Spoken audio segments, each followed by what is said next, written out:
Hello, everyone, and welcome. We are stepping into a new season here. It is the spring 2025 season for NECC Valorant. My name is Sam Talks. Joining me is Paulsable. Paulsable, what better way to start off week one than stepping into Division 1, where we have Baker College going up against UCSD? Oh, it's going to be a very spicy match here, Sam. I am so glad to be back here for another season of NECC. We got a long season ahead of us, but it all starts right here. You want every win you can to try and qualify for those playoffs later on down the road. But first things first, we got to get into our very first game. Like you said, it's going to be the Baker Swarm versus UCSD. I mean, UCSD, a name that's been in Collegiate Valorant a long, long time. A lot of these players very familiar to us. Wick, Melvin, Chrome, of course, all members of that like former Demigod squad. They've been at UCSD forever. It is a formidable opponent for Baker Swarm here. Yeah, it is. And to even touch on Baker Swarm, right? Division 2 last season, managing to step into the shoes of Division 1 now, but also looking at what this team is, Dumbbell, Ladder, Rice Ball, Fate, and Demon, right? This is a team that has been playing around in the Tier 2 circuit, right? They went into the Challengers Open qualifiers, didn't get very far, but they still put themselves out there. They still want to try and play for those higher stakes that you can get in the Tier 2 scene of Valorant. And so no surprise here to see them in Division 1, and no surprise here that we're going to have an explosive week 1 matchup. Listen, if I'm not blown out of my chair, then I don't know what's going to happen, Paul. Well, Melvin's in this match, so at least that's a pretty high likelihood. And, you know, the other thing about Baker Swarm is that they get a lot of reps, like, mostly as a whole team. Like you were talking about, they play together, and I think it's called Aspire X Baker. It's like the Aspire org has kind of collaborated with the Baker school. Similar to what we saw like Converse do with Nightblood Gaming at that last year. So we'll see how well that works for them. I'm excited. Reps are reps, and reps are important. Getting practice together, whether it's in an actual match trying to qualify for challengers or whether it's here in NECC, every rep is an important rep. And if you want to try and be the best and be up there in the Collegiate Hall of Fame, make it to Tier 2, your Marylands and Winthrops and what have you, first things first, you got to be stomping in the collegiate battle scene. So let's see how Baker Swarm wants to debut in NECC. Yeah, I'm hoping it's going to be something crazy. I'm hoping that we're going to have something as crazy as the maps we have coming up here, Paulsable, because let me tell you, these are going to be some spicy places that we're going, right? Ascent is out of the map pool, by the way. So if you're looking forward to that, well, no, not anymore, right? We're going to be starting off with Split, going into, this makes me so happy, going into Fracture. This is so spicy. I know, right? Yeah, and then that Haven decide. Man, I very much see a world where this ends up as a Haven decider. I mean, Split is a map that UCSD have liked for a really long time. I'm excited to see them start that one off, although they will start on the attack. Fracture is the pick from Baker Swarm.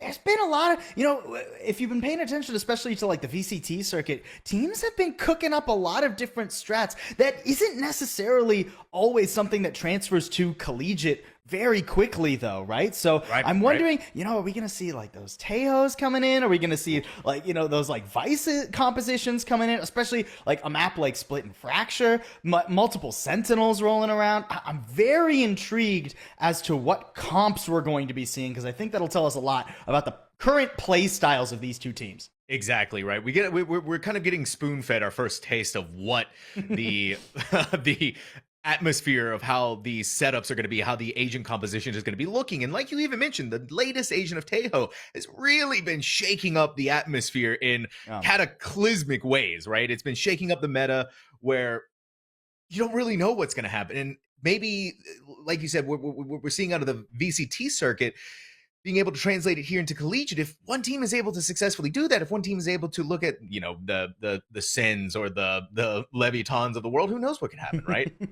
I mean, the thing about collegiate is a lot of the time it ends up being a lot of the same stuff, right? We got Haven later. There's no world in which I imagine we're going to get anything particularly spicy on Haven. I'm seeing the like default Haven comp, especially in collegiate, right? But these first two maps, I think, spell a little bit of a different story. So will we actually get somewhat of a varied composition, or is it going to be like heavily relying on like your typical like Rays and your Cypher, what have you, for Split, especially with Baker Swarm? I'm looking at their composition most closely as they'll be starting on the defensive Split.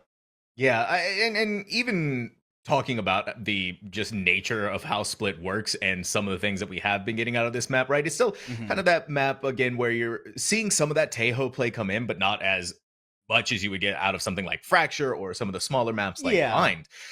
And we've also been seeing the return of Astra in a massive way, right?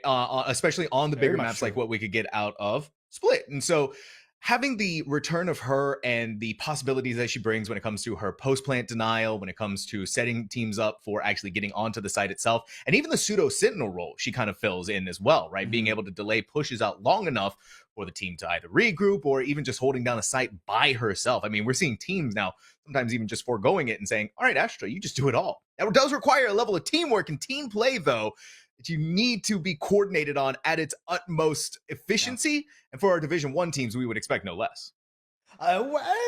Not less. I would say adjacent though. I Adjacent. mean, it's not uncommon for our collegiate rosters, especially at the high echelons, for a lot of them to be like, well, we could play Astra and it'd be complicated, but we also have all this schoolwork that we want to do, and like, let's just run Lock Omen love. and frag and run at people. Yeah. You know, like, let's just run Omen. It's not going to be bad anywhere. Omen's playable on almost every map. Let's just run Omen and run at people. That works fine too, right? So we'll have to see on the individual stylizations if anyone is able to pick up that Astra. I certainly think for the long haul, teams that are going to be able to effectively utilize Astra are going to be ahead of the teams that aren't. That is most definitely the case here, Sam. Yeah, and I think that's also why we don't see maps like Pearl in the rotation for our map selection right now. It's just big maps. You know, it hasn't been in it for a very long time, and so you're dealing with some of that uncomfortability that comes along with it. And that's not even to talk about Mhm. Ascent being out of the map pool right now, and the ideas of the teams having to work around not having one of the most popular collegiate maps in the games, bar none the most popular map in the game as well. And then you look over you go from Split into Fracture, where we Yeah, kind of have that set meta in our minds of what Fracture can look like. Even sure. with Tejo, right? You still have that fallback of the KJ or Cypher with the Sova, Hmm. Breach, Raze combination, and with Brimstone. Yeah, the Brimstone. Yeah, absolutely. I don't. The thing about it is, I just haven't seen Baker Swarm play. Yeah. All I know is that they've picked Fracture, a map that even at the height of its popularity in collegiate Valorant wasn't very popular. And a map that's been gone for a while in most levels of collegiate play. You know, there wasn't as much collegiate Valorant in the fall as previous years. Still quite a bit, Yeah. admittedly, but none of it had Fracture. And the semester before that, we didn't have Fracture. It's been a while since that's actually been in collegiate rotation. So I'm excited to see where this ends up taking us and what Baker Swarm have in store. Yeah, I mean, just taking a look and seeing, like going through their VLR and taking a look at the Aspire Hmm. Swarm squad. Yeah. The last time they did play Split was in that the OQ4 Challengers, Okay. and listen, they got some spicy ideas. Listen, no Astra. Okay, so we don't have to worry about Okay. that. They do like to play around with the Omen, but there's going to be a spicier pick in there that I don't know if we're quite ready for, right? When it comes to their Sentinel choice, right? We because Split's kind of that map where if you have someone who can wall something in mid or any of the Oh, important choke points, very very good. I'm going to leave you with that, Paul, right? Because there's so two agents that can do that, three agents they're that can do that. 3 Sentinel agents with a wall? Yeah, yeah. It's Sage, Vice Deadlock, Sage, who am I missing? Deadlock. Deadlock. Okay, you were counting that as wall. I was thinking of it as an X, right? I wasn't thinking of it as a wall. And technically, you're right, though. Yeah, okay, interesting. Well, then I it's get- between. Okay, well, then I don't know which one it is, actually. I was pretty confident I knew, and now I don't think I do. Oh, the way I think of it is if I can't go through it, it must be a wall. So No, I mean, that makes more sense than what I was thinking. The way I thought of it was if I can't shoot through it, it's a wall. see, that makes more sense though, right? Okay, and you know what, Paul? I want to give you that one. All right, we'll go halvesies on that, right? We're both correct. Okay, You can't go through it, but so- you can still shoot through it. So it is Deadlock? It is, yes. Okay. I think I played my hand a little too much there. I was like, we're really getting to the weeds on these semantics here. Well, we're just waiting for all players to get comfortably in lobby, folks. We want to make sure both teams are ready and everything is fair starting off. Someone apparently has crashed, so we might be another second or so. Ill omens for your first map of the evening. On the first week. Omen! On Split, wow. You said they played the Omen. I did say they played the Omen. They also we'll have to see if he's ill or not, either in the good or bad context of that word, connotation of that word. Taking a look at the stats, Paul, it's hey, agent select coming up here. So let's take a look, see our agents that we're going to get out of here. Oh my, okay, oh Split starting us off. Astra! And Vice as well, so... I mean, you were saying about how they played Split in the VCL qualifiers, but it seems like they have learned their lessons. They've adapted their comp. That was, admittedly, almost a full month ago at this point, too. Wow, these are stretches of different compositions. I mean, Melvin on the Chamber is not terribly surprising. We've seen several different teams try to pull out the Chamber here on Split. There's some contention as to whether or not Chamber is... I mean, obviously he's viable on this map, but is it his best map? I was listening to Sliggy talk the other day, and he was pretty convinced that this is Chamber's worst map. I don't know if I quite believe with that at the moment, but Melvin will certainly have an opportunity to prove us wrong. Yeah, I mean, it's in the hands of Melvin, right? So gotta show up and show us what that Chamber is all about. Mm-hmm. And I think I do see where Sliggy is coming from, where Chamber only has that one trip and the control of mid is so key, so important to how this map is going to be. The flip side, though, is that you have a Vice, right, for the Baker Swarm. So Vice is fascinating. I was thinking, because when you brought up the walls thing, I was thinking, man, I don't know if I would really like Vice here, just because I don't know if the range of some of her sound sensors would be super applicable, because I feel like a lot of the times if you would be able to put a sound sensor in a certain place, by the time you get the information from that, it's already like they're barreling past the sound sensor and you're getting executed on a site. So I'm interested to see how that gets played here for Baker Swarm. Both really fascinating compositions. The Breach, too, coming in from Baker Swarm.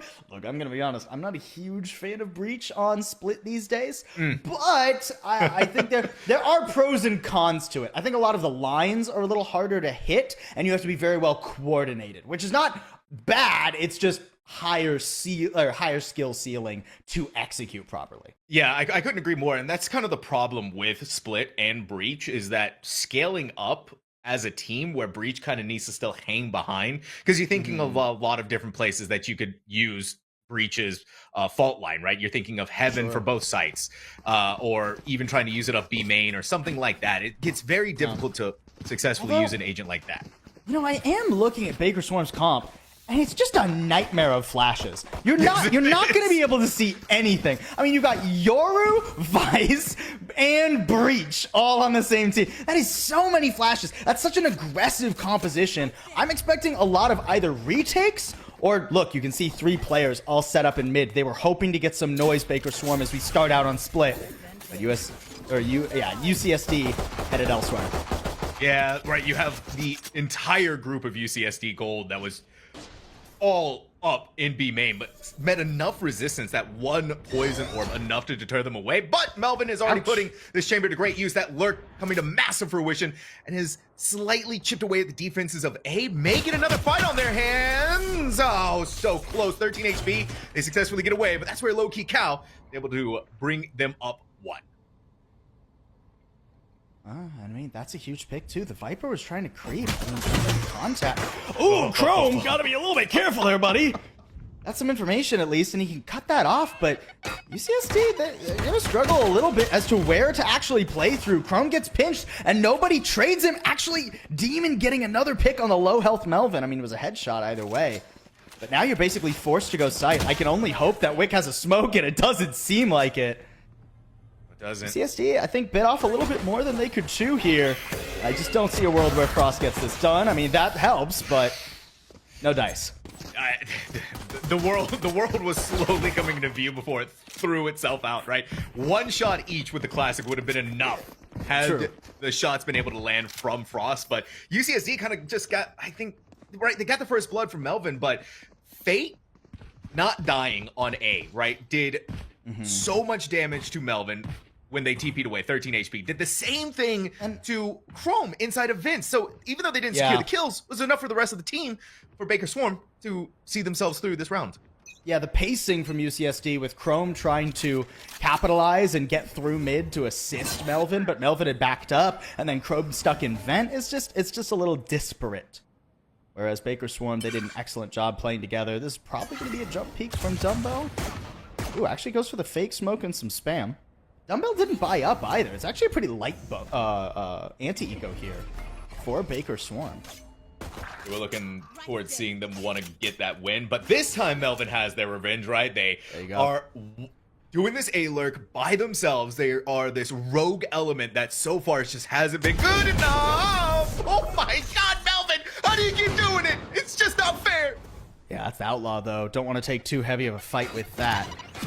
And now, I mean, the pressure's coming in. Sure, the guns are far superior here for Baker Swarm, but enough util, and actually, UCSD have really good control of the map. The problem is they don't 100% know that they have good control of the map because no one's gone over to assist Melvin just yet.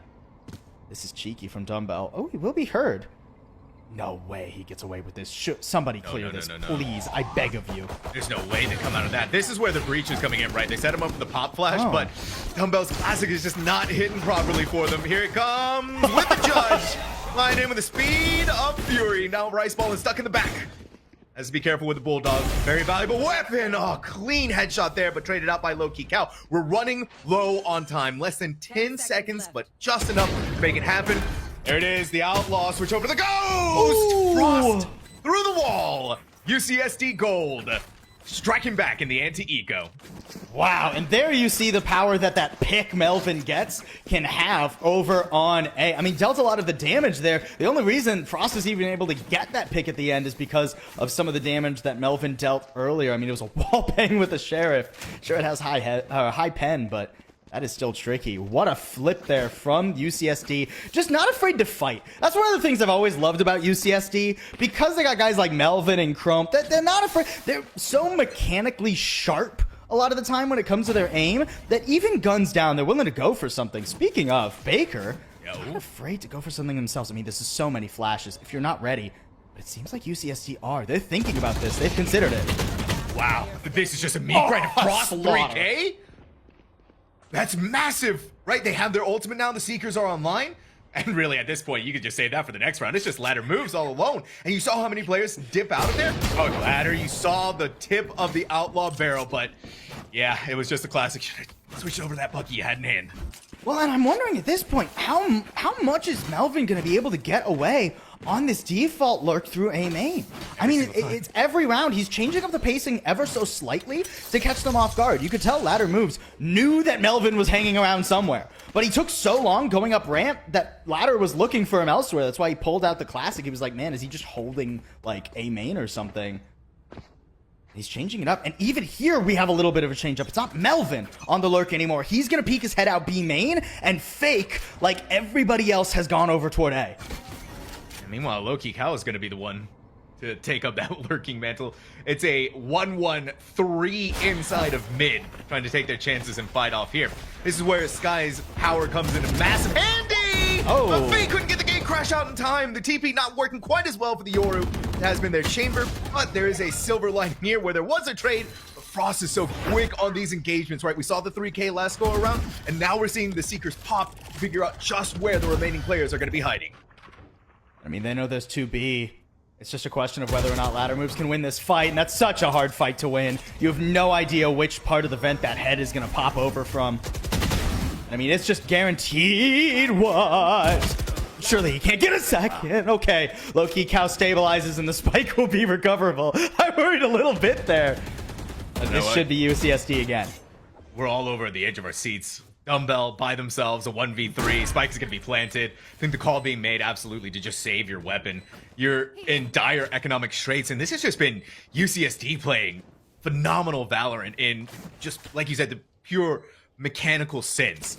And Baker wanting to go for these peaks, right? You saw Fate in through mid, trying to gate crash out, do the Yoru thing with a pop flash, but then they got hit by the dog and just didn't get out in time, right? The second you get hit by the dog, you should be gone. But this is how UCSD is just playing. They're playing, once they get something off the back of their utility, they are on the ball.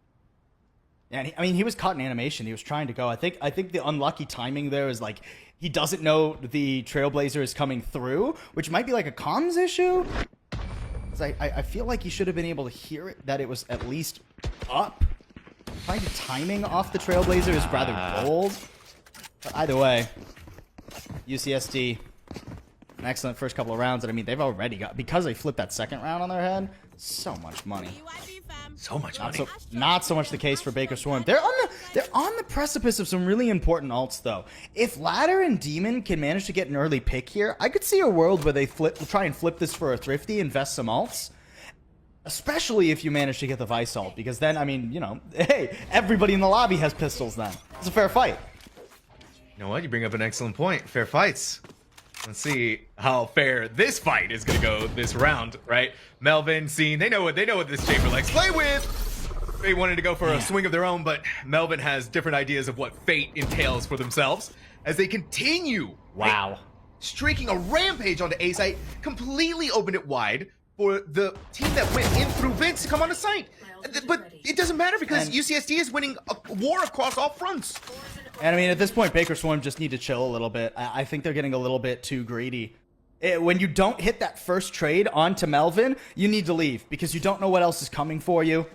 And you don't know where Melvin specifically repositioned to. And even if you did, I mean, winning the fight against the chamber is just hard. Maybe you can deal some damage, but Melvin has been so good about locating out of there.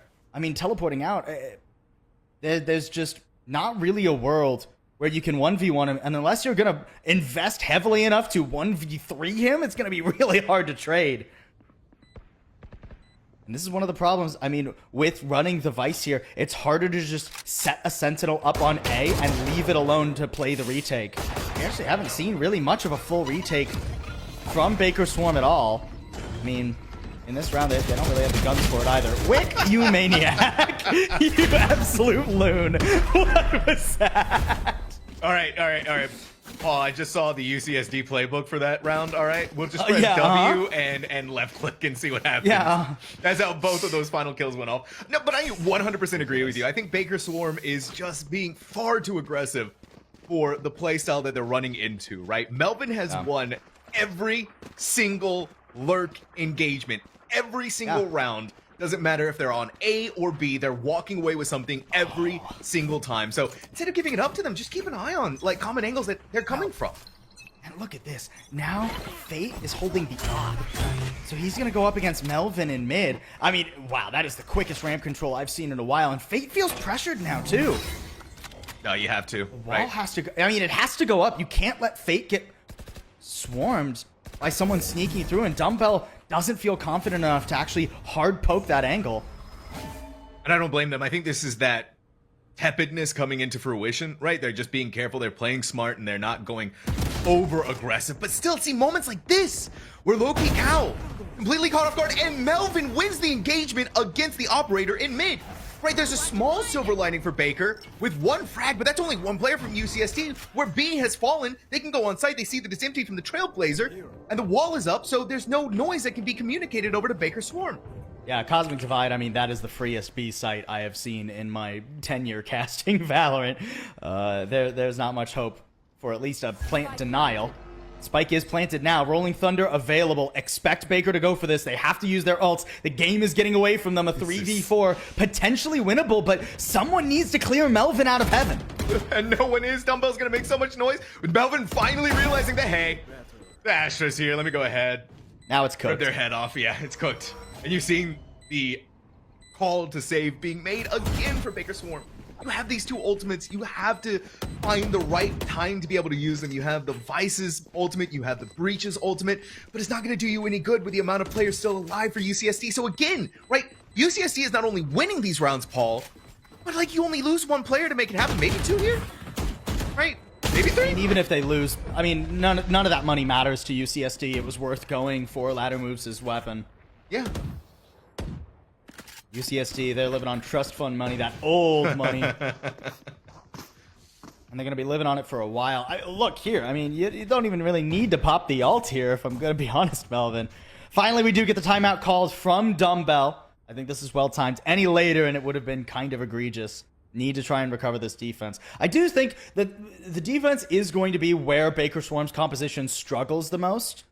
Absolutely. Based on just the sheer quantity of flashes, they have a lot to take space, but they don't have much in regards of holding space unless they get favorable timings on some of their utility. Like if you get the right information, maybe you can get a paint shell or an aftershock in, a gravity well. But the problem is they actually have also pretty much zero information gathering on their team as well. There's no information initiator on this team. There's no Sky, there's no Teo, there's no Sova, right? They don't have a way to get hard info. They're relying off maybe the Vice, but primarily just pure unadulterated audio cues. And we've seen how that's impacted them in so many of these rounds, where the strategy has just been, let's poke our heads out and see if someone's there. Oh, wait, we've lost it now. And that's also kind of the thing that we're seeing from UCSD is also they're just firing on all cylinders tonight. They wanted to come into week 1. They wanted to make a mark. And so far in this half of split, they're looking fairly good. But it's like you said, Baker Swarm, this isn't that defense-sided map. This is that attack-sided. We'll see what happens when they get that opportunity. And it's worth noting, too, that this is UCSD's map pick, so not terribly surprising that they are well drilled on it. Look at all of the players, though, that are holding over by B for Melvin because they know how difficult he is to trade. Meanwhile, it's just a slow contact play. Courtesy of the Viper Wall, they've snuck in, they've spotted ladder moves. That should be the bonus to go, but actually a very well-timed flash from ladder moves. Picks up Wick. Without Wick, it's a little bit tricky to actually get into the A site. You don't have a smoke for Heaven now. I love this though, right? You can tell that the timeout is doing so much for this team. Ladder Moose wants to double dip in, try to take another fight, but instead low-key Cal is always on the ball every single time when it comes to those headshots. You've lost the wall, you've lost the Vice ultimate. I could have done something here. This Rolling Thunder is going. Oh my god, over the top for the double kill from Demon. Put a new one on the battlefield, and this Viper is at 12 HP. They're gonna try and get ahead of the ball, right? Low-key Cal has been deadly, but at this stage of the game, you just start firing, you start spraying and praying, and guess what? For Baker Swarm, prayers came true. An excellent timeout for this team, and one that was desperately needed, losing only one player. Do you call that divine intervention with Dumbbell coming in and waving his hand and being like, here, you will win a round? No, I don't know if it's that simple. But either way, really nicely done by Baker Swarm. I love the, tempered aggression we saw from Fate and Rice Ballin. They early flash, they get control of B main, they force Melvin away from that lurk, and then that gives them more flexibility once contact comes with the rest of the team to quick rotate over. You saw how quick Demon and Rice Ballin were able to actually get toward A. I mean, Rice Ballin was able to even use the Rolling Thunder while the spike was being planted, giving Demon that opening. So really nice stuff. That's what I want to see more of from Baker Swarm in this defense. Give some space tactically, and then use your aggressive composition to retake it once UCSD has overcommitted. Good clear through of Vim with that Trailblazer. And you're going to see again inside is Chrome. Chrome is on a bit of an island right now. He's just hoping someone's going to peek into him. I mean, he gets a lot of information here, but if he loses this fight to Demon, the attacking plan falls to pieces. This is big for Fade. This is big for Fade, right? Nice. Grabbed your one. You're setting up for the TP to get out of there. Holding the line. It was close for Frost, right? You landed the headshot. It's not enough to kill them, but it is enough to bring them down so low. And Rice Ballin saw the guiding light with how close it was. They're going to be playing very carefully. Quick flash, just to make sure no one's on the other side. Love that. But we've lost Melvin, right? We don't know where Melvin is. Melvin hasn't had contact at all this round. Yeah. He's looping back around to try and play into B tower, fake, and pull more players over? I don't know, man. I would have liked to have just seen him clear the A site, but I guess the Vice utility makes it too difficult. He just wants to put one in an ear. But he's got to find a head first, right in the face. Dumbbell falls. Oh, but wait, look at this. It actually draws away. It does. Vice. Ladder Moves is leaving the site, but realizing where the Seekers are coming from is going to come back over here. They're going to hear the spike being planted, and you know that Frost is at 30 HP. You cannot let them get away with this. They're going to go forward. Here it is, the ultimate being used, but Chamber far enough away because they're going to impact themselves. Look at the corner. Oh, my word.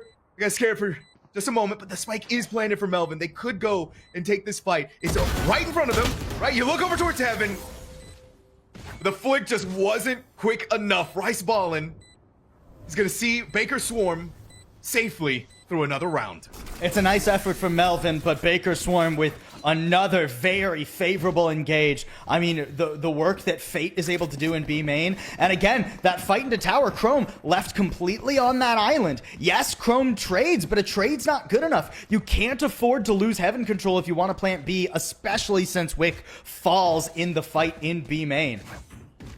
It's just not going to be enough. UCSD still comfortably ahead, but how long will that 2-round lead last? An Odin here for Dumbbell too. He's gonna try and spam. He's hoping it's a B exec so he can spam through the sign. I like it, right? I like the idea. I also like what Fate is doing. Whoa, whoa, whoa, whoa! He's had enough of this chamber ball! Enough! Let me step into another dimension and blast you away with a shorty! That is the most respect you can pay to a player. Hey, we recognize we're literally never going to beat you on the flank 1v1 in a fair fight. So I'm just going to have my team full stun you. I'm going to come out of teleport with a shorty, and you won't have a chance. No, I don't love that ult either from Chrome. UCSD, with Melvin falling, they're floundering a bit in the middle of the map, struggling what to do. They're going to go A, which is the right call.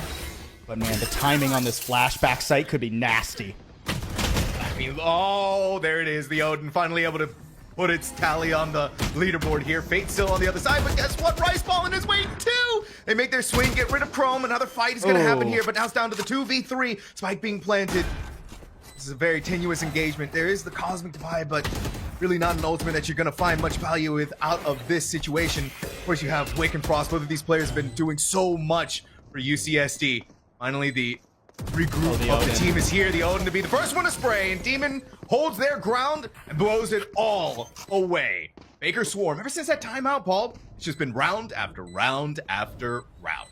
It's a complete shift up in the dynamic here from Baker Swarm. And you can see, I mean, that's the first time that they've got, quote, aggressive in the early round and actually picked a fight with Melvin again. And I don't know if that counts as the same stuff they were doing earlier, right? I mean, that's just a totally different look. Really nice work from Baker Swarm. They are within spitting distance. After I was worried this game was just going to get away from us and we were going to have a quick showing on split. Now it's a question, I mean, for these last 3 rounds, UCSD, they've whittled through their trust funds. They bought the helicopter and the yacht, but weren't paying attention to the bank account. Oh, man. Now they're starting to struggle on economy. I mean, they'll probably be able to buy 1 more round thanks to the loss bonus, but it's getting dicey. Ouch. And no better the way. First fair fight that Melvin has lost on the flank. And no better way to disrespect a chamber, right, than to do it with an operator. No, I do it with an op. So Fate has had enough of this lurking chamber. Oh, and this Rice Ball in play could be massive, right? They're taking their fights inside of heaven, but nobody's keeping an eye in Vince. And Rice Ballin has just enough wiggle room to not expose themselves to the rest of the players that were in mid. And so now if you're UCSD, you're in this very unenviable position where the majority of Baker Swarm is still alive. And there's just not much you can do. And I don't know if they know low-key Cow is here. They can't. But hopefully, no. Oh, now they do. Right, yeah. Oh, it's still a good shot.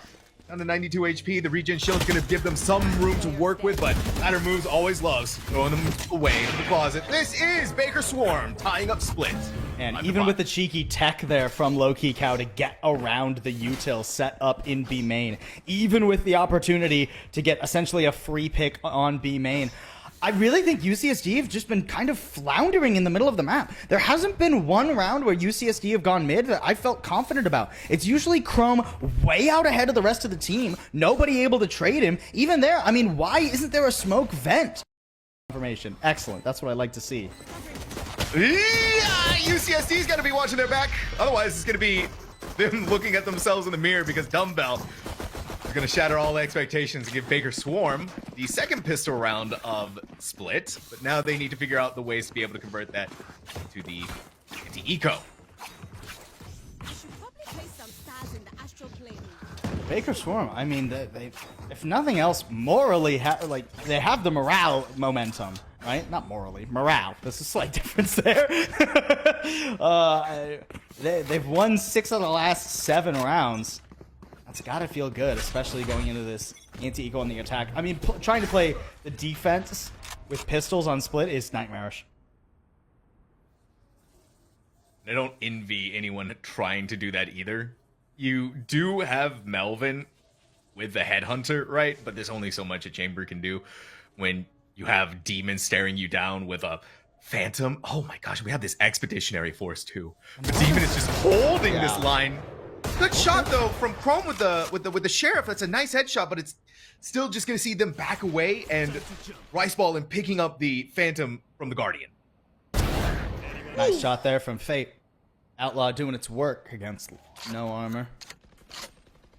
Chrome, don't do it! Don't! Sheesh. Stop dry peeking corners! Please, for the love of God, UCSD. Yeah, right. You gotta think too, because you have Frost so close with a Bucky of all things. Don't shoot that. Don't shoot the clone. Oh, they shot it, but they still get rid of Fate. All right. This is scary. This is difficult, but it is Melvin we're talking about here. They're going to jump down to the ground below. 6 bullets in the Headhunter. A 1v1 dumbbell. Oh. The Spectre. Excellent. The hero of the hour. Excellent movement, too, from Dumbbell. Crouching underneath the second headshot. An excellent swing from Dumbbell and barely able to keep Baker Swarm from losing yet another anti-eco. That would have been the second one UCSD flipped this map. So thankfully that won't have to be the case. Instead, they get a bonus. It's not going to be much of a bonus, admittedly. 1 rifle, a Bucky, some upgraded pistols, and a Stinger it looks like. But at least UCSD no longer have the luxury of just having a complete economic turn for them. Instead, they're going to have to try and fend this off. And actually, with a full swarm out of B, I mean, Loki Cow is surely just going to get blitzed, right? Wait. Goodbye. I mean, there was nothing Cal could do there. They were getting dumped on by all of the utility in the world, not to mention Fate popping in with the gate crash and the flash. It was just, what are you going to do? And now they have complete control of B. Go in with the Bucky, but guess what? The judge bigger shotgun just a better. little bit faster. Rice Ball and not giving up the dream of the Bucky, though. Gets a double kill with it. Throws it right back in the face of UCSD. I thought he was going to flash to get the gun for a second. Melvin with another headshot, though. Never count out the Headhunter. Oh, that does help, though. World. They're not looking for him, though. I think he's coming from behind. Melvin has picked up a judge. I don't know how useful it's going to be, although I'll eat my words. It gets 1. Surely not. It's a deja vu moment. Time, too, right? if nothing else. Yeah, it's ladder. It's ladder, and it's dumbbell. They didn't get it last time. They're going to try and go for it more this time around, but they are running low on time. No more to be given. No more to be done. First it was dumbbell. Now it's ladder. Each taking a piece of this chamber with them. The slightest bit of timing there from Melvin. Even knew that if no one else was peeking a main, someone had to be coming from his left. But he thinks it's Heaven and it's actually Pillar. Nice wraparound there by ladder moves, shutting down potential clutches of Melvin round after round. Now, an eco here for UCSD. I mean, that's the bonus 1 for Baker Swarm. That was a very sparse bonus as well. And still they'll be able to pull that through. Got to be a little bit careful of the tour de force. Melvin, seeing the pressure on B after these first 3 rounds, is going to be watching that with the tour de force. There's a dimensional drift. I don't think they're going to commit to this site here either. I mean, they're split all around the map now. They're just trying to get the orb and waiting to see if anyone will re-clear this. Baker Swarm just putting the brakes on what has been undeniably explosive rounds from this team, right? Popping off all of the flashes in the world. They're going to regroup, but UCSD was playing the gamble stack on A. Fortunately, it's not going to work, and now we have, that's the dimensional drift. You know where Melvin is. You know they have the tour de force, and that's going to force them to TP away to protect themselves and maybe get some value out of this ultimate. But A loss of life in mid does give UCSD something to work with, albeit not much. One rifle, too. I mean, it's not a lot, but it's something. 5v2 with 2 actual weapons here. And a nice, well-timed Rolling Thunder, too. That'll just disrupt UCSD now when they go for this retake, which they're more or less forced to with, you know, the poor weapons they have in their hands. They won't have much time to do their due diligence, and I don't know if they're going to be thinking about this wrap through mid either. All right, good shot there. It's back and forth. The numbers even, 2v2. Melvin, hearing someone behind them, but again, you're dealing with the timer. Nice. A 1v1, it's rice balling, but you just got the tour de force. All you gotta do is survive here, but again, Melvin wins here. It doesn't matter. The clock is gone. So At least he gets to keep a gun this time, but 3 rounds in a row being just shy of clutching. That eats at the soul, if nothing else. And I thought that was a really well done round by UCSD. You know, the time was short thanks to that Rolling Thunder, but they put in an honest effort. I mean, the Trailblazer clearing sight, frags won favorably. Sure, the lurk through mid was difficult and caught Frost off guard, but Melvin was able to turn for it. It just came down to like a 1v1 on site that Riceballin was able to win, and then he stalls for the rest of that time. Baker Swarm, I mean, it's not as comfortable as the 5 rounds they won in a row on their defense. They are taking these inches where they can get them and keeping the pile stacking and stacking, Chrome falling. I mean, it's not a good omen for UCSD. No, it's not. There's no omen on this map either, which way? Oh, just a quick FYI. Oh, no, thanks. Sorry. Stealing my own joke. Yeah, I know. No, I'm sorry. You know me, I'm an original. But here we have it. The Trailblazers going to go out. Melvin takes the swing, somehow gets away with their life. Think of their lucky stars, but Wick finds one of their own. Again, it's these little plays that can happen that UCSD may be able to get something with. The regrowth is going to bring Melvin back to life somewhat, but it's not. Again, right? You're just knocking on death swords. So you had to be careful. And it's even worse, too, because Loki Cow. Loki Cow, caught out. where are you? Yeah, right. I fully thought that was the other spawn for a second. Spike them. The spike gets dropped in mid? What is happening in this round? Hold on, Frost. Okay. But now knows that. Whoa, and catches the timing. No way you win a second, though. Yeah, Demon's got that. But a 1v2. I mean, the lurk through B was dealt with. Demon is heard trampling through vent here because you only have 17 seconds. Surely Melvin catches this. Surely they do, right? This is Melvin we're talking about here. The chamber extraordinaire. They're coming out with their knife. What? The classic! What? Oh, the classic of all things. Give me a break, dude. That is filthy. If Demon wins this off a jumping classic right click, no one will ever recover from this, and the showstopper is out. Demon not making any noise. No one knows where anybody A is. landmine to step on, but he doesn't even fire it. Doesn't give away his position. Wick in the corner. It's a nice angle, but the flick is better from Demon. Let's keep it going. That's it, right? That's the game. That's basically just the game we That's- witnessed. If that's not the game, look, there might be another rifle buy for UCSD, if only barely.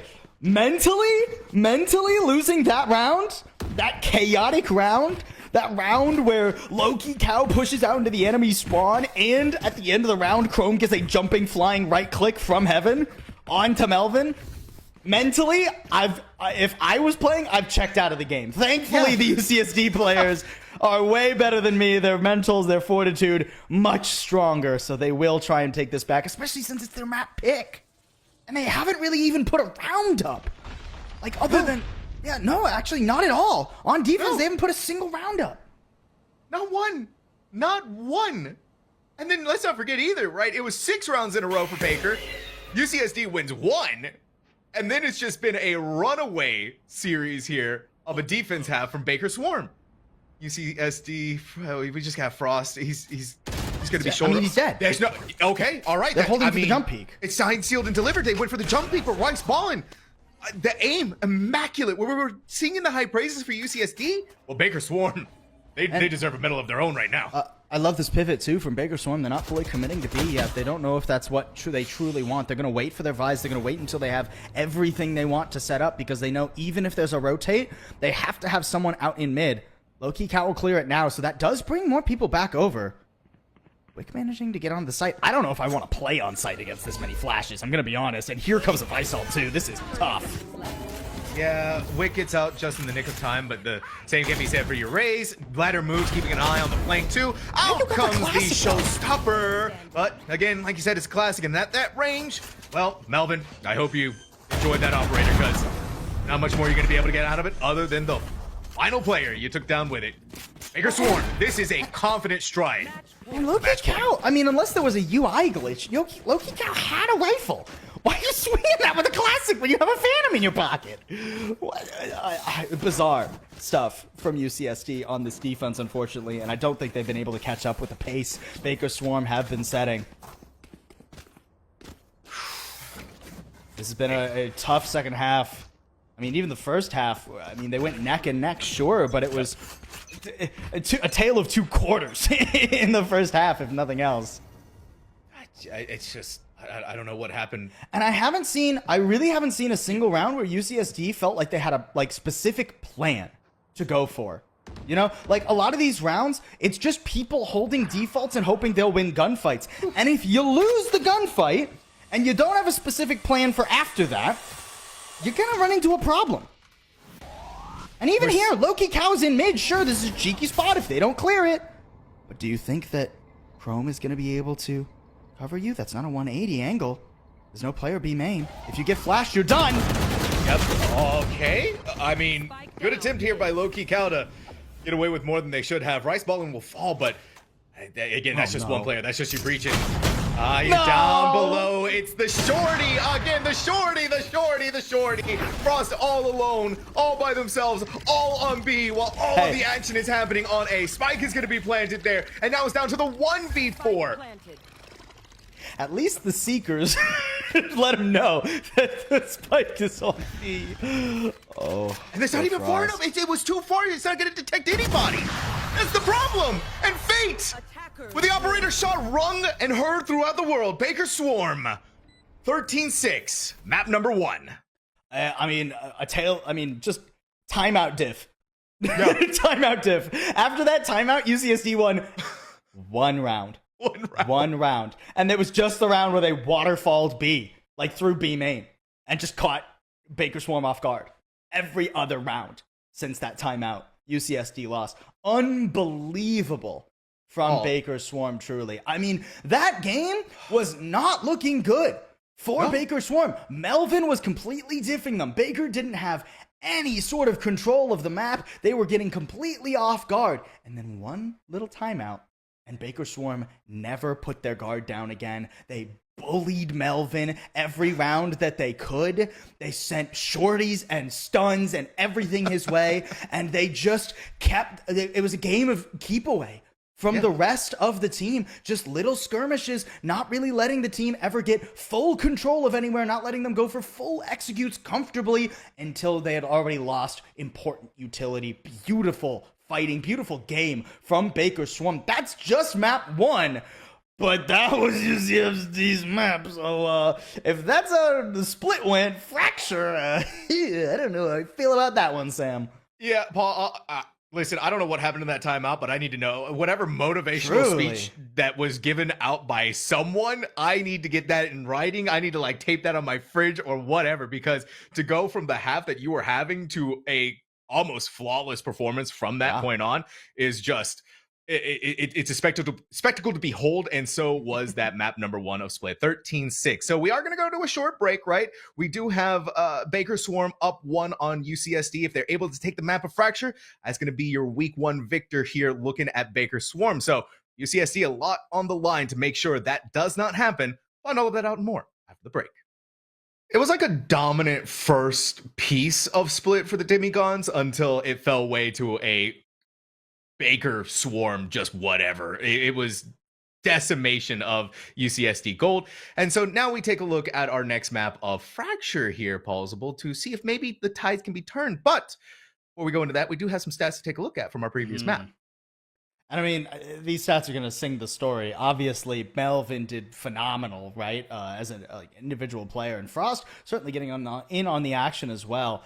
But I think the struggle across everything for Melvin and the rest of UCSD was, despite a couple first kills, despite some good pressure on the flank side of the map, once they couldn't rely on that flank, once they couldn't rely on Melvin to just diff one person and then, hey, the map will look different and more favorable for us as the defenders split up, UCSD didn't feel like they really had a plan, at least much of a plan. Sometimes they try to get mid control, but it didn't really look good. Their timings on trying to trade each other off, their spacing didn't quite look right. So certainly a struggle from UCSD, and that's not even to speak to their defensive half where they didn't win a single round. So certainly going to need to take a moment during this break that we had between the couple of maps, these 5 or so minutes, take a deep breath and figure out once again, hey, we maybe need to tighten things up a little bit, I think is the name of the game for UCSD.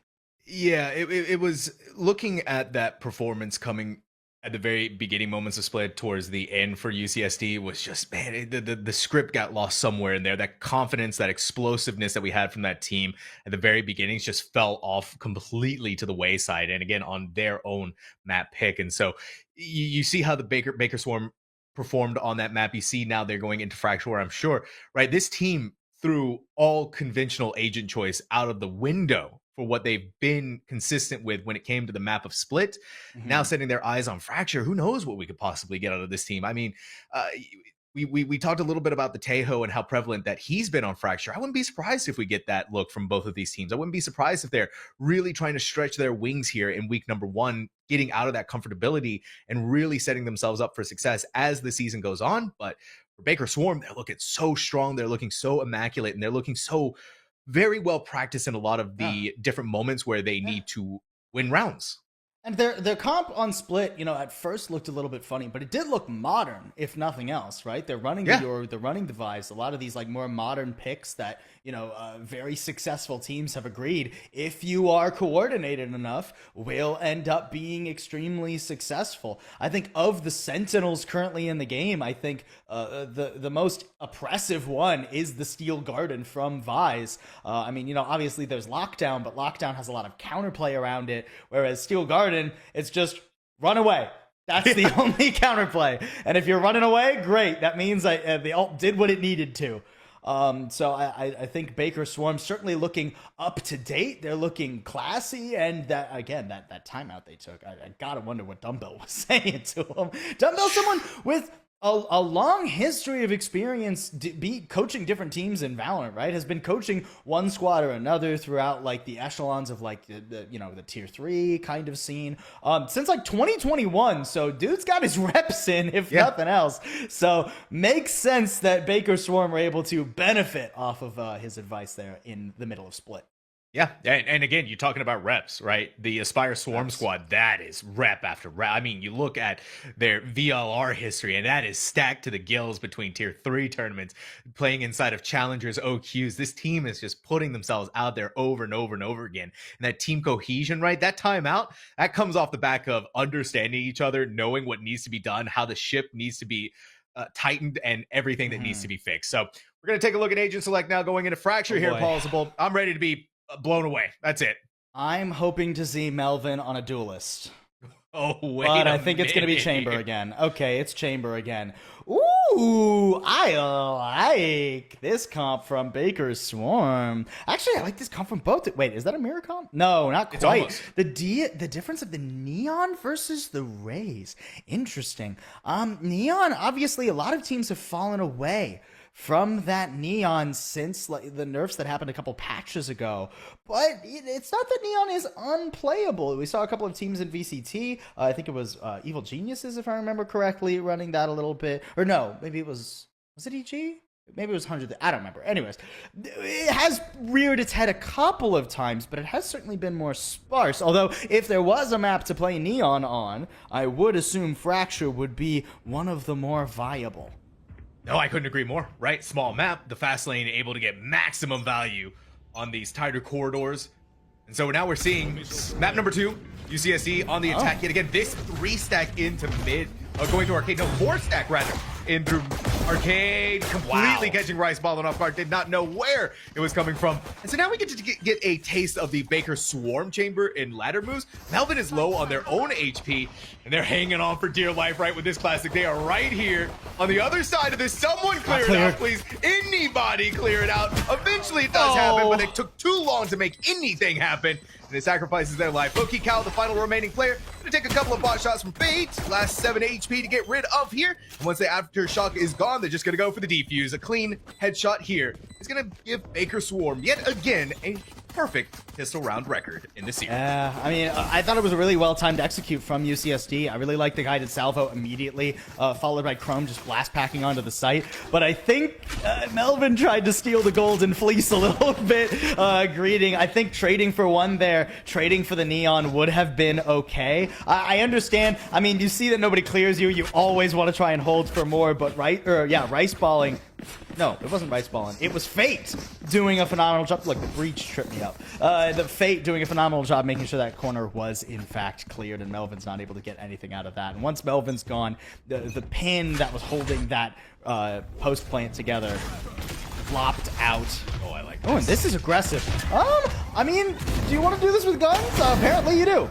Yeah, just run them down. You dump every single piece of utility, right? You flash them, you fault line them, you hit them with the guided salvo, you hit them with the everything. The special delivery. What are you gonna do with just pistols? If you're UCSD, you just stand there in the corner and get bullied.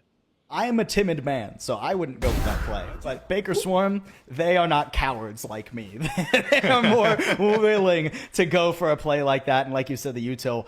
I mean, along with the fact that Baker Swarm actually all went out, right? It wasn't a bunch of util thrown and then one person with a gun trying to swing for something. It was 3 people with guns all swinging for something, and the neon coming around through sand as well, and through dish. So excellently done, Baker Swarm. If you're going to push out as a defending team on Fracture, everybody needs to be on the same page. It needs to be a coordinated effort. It can't be one person hoping they get something. So nicely done by Baker Swarm. And I mean, Melvin has been an ace with this headhunter thus far, but I do not see a clutch in his near future. Yeah, ace, right? He's been an ace with that headhunter. He needs an ace to win this round. Yeah. So there's very slim pickings of that actually happening. And don't forget, all of the util is going to start coming back online for Baker. Like you said, there's no time. Their fault lines are coming back. The guided salvos are coming back. He may be able to get away with one more if he gets lucky on Rice Ball and down below. But again, you're talking about luck here. Ooh, not luck. Pure skill from Melvin. That's all it is. Hey, you take it, right? Take what you can get at this point. I mean, that's essentially what? Hold on, math. 1, 12, 14 of the last 15 rounds that this series has played. Baker Swarm have won. Oof. That's tough. So you take what little wins you can get where you can get them. And Melvin actually picking up the Spectre here, trying to save some economy for if they win this round but lose some guns. Maybe he can try and play for the Tour de Force in the sometime in the near future. But oh my God! The Mad Swing's supposed to do it again. Yeah, I mean, you had no right to survive or win that. And UCSD on their gun round are slaughtered by almost the same play on the other side of the map. They want to go for this arcade fight, right? They want to try and take these wins here, but it's just not working out for them. I mean, one player is enough to stem the tides of this team. Where we were talking about how great Fate was doing, now Rice Ballin is at the top of the leaderboard. I mean, your initiators are 6 and 5, Paul. And I'm gonna be honest, it's the same problem. It's the same problem, different map for UCSD. Baker Swarm had completely read into their 4-1 style. And in these first 3 rounds, they keep trying to let Melvin do his own thing, try and let Melvin get whatever picks he wants, and we'll just try and survive as a team. But Baker Swarm are more than happy to play into this 4v1 if they can just keep Melvin from getting anything. Good Lord.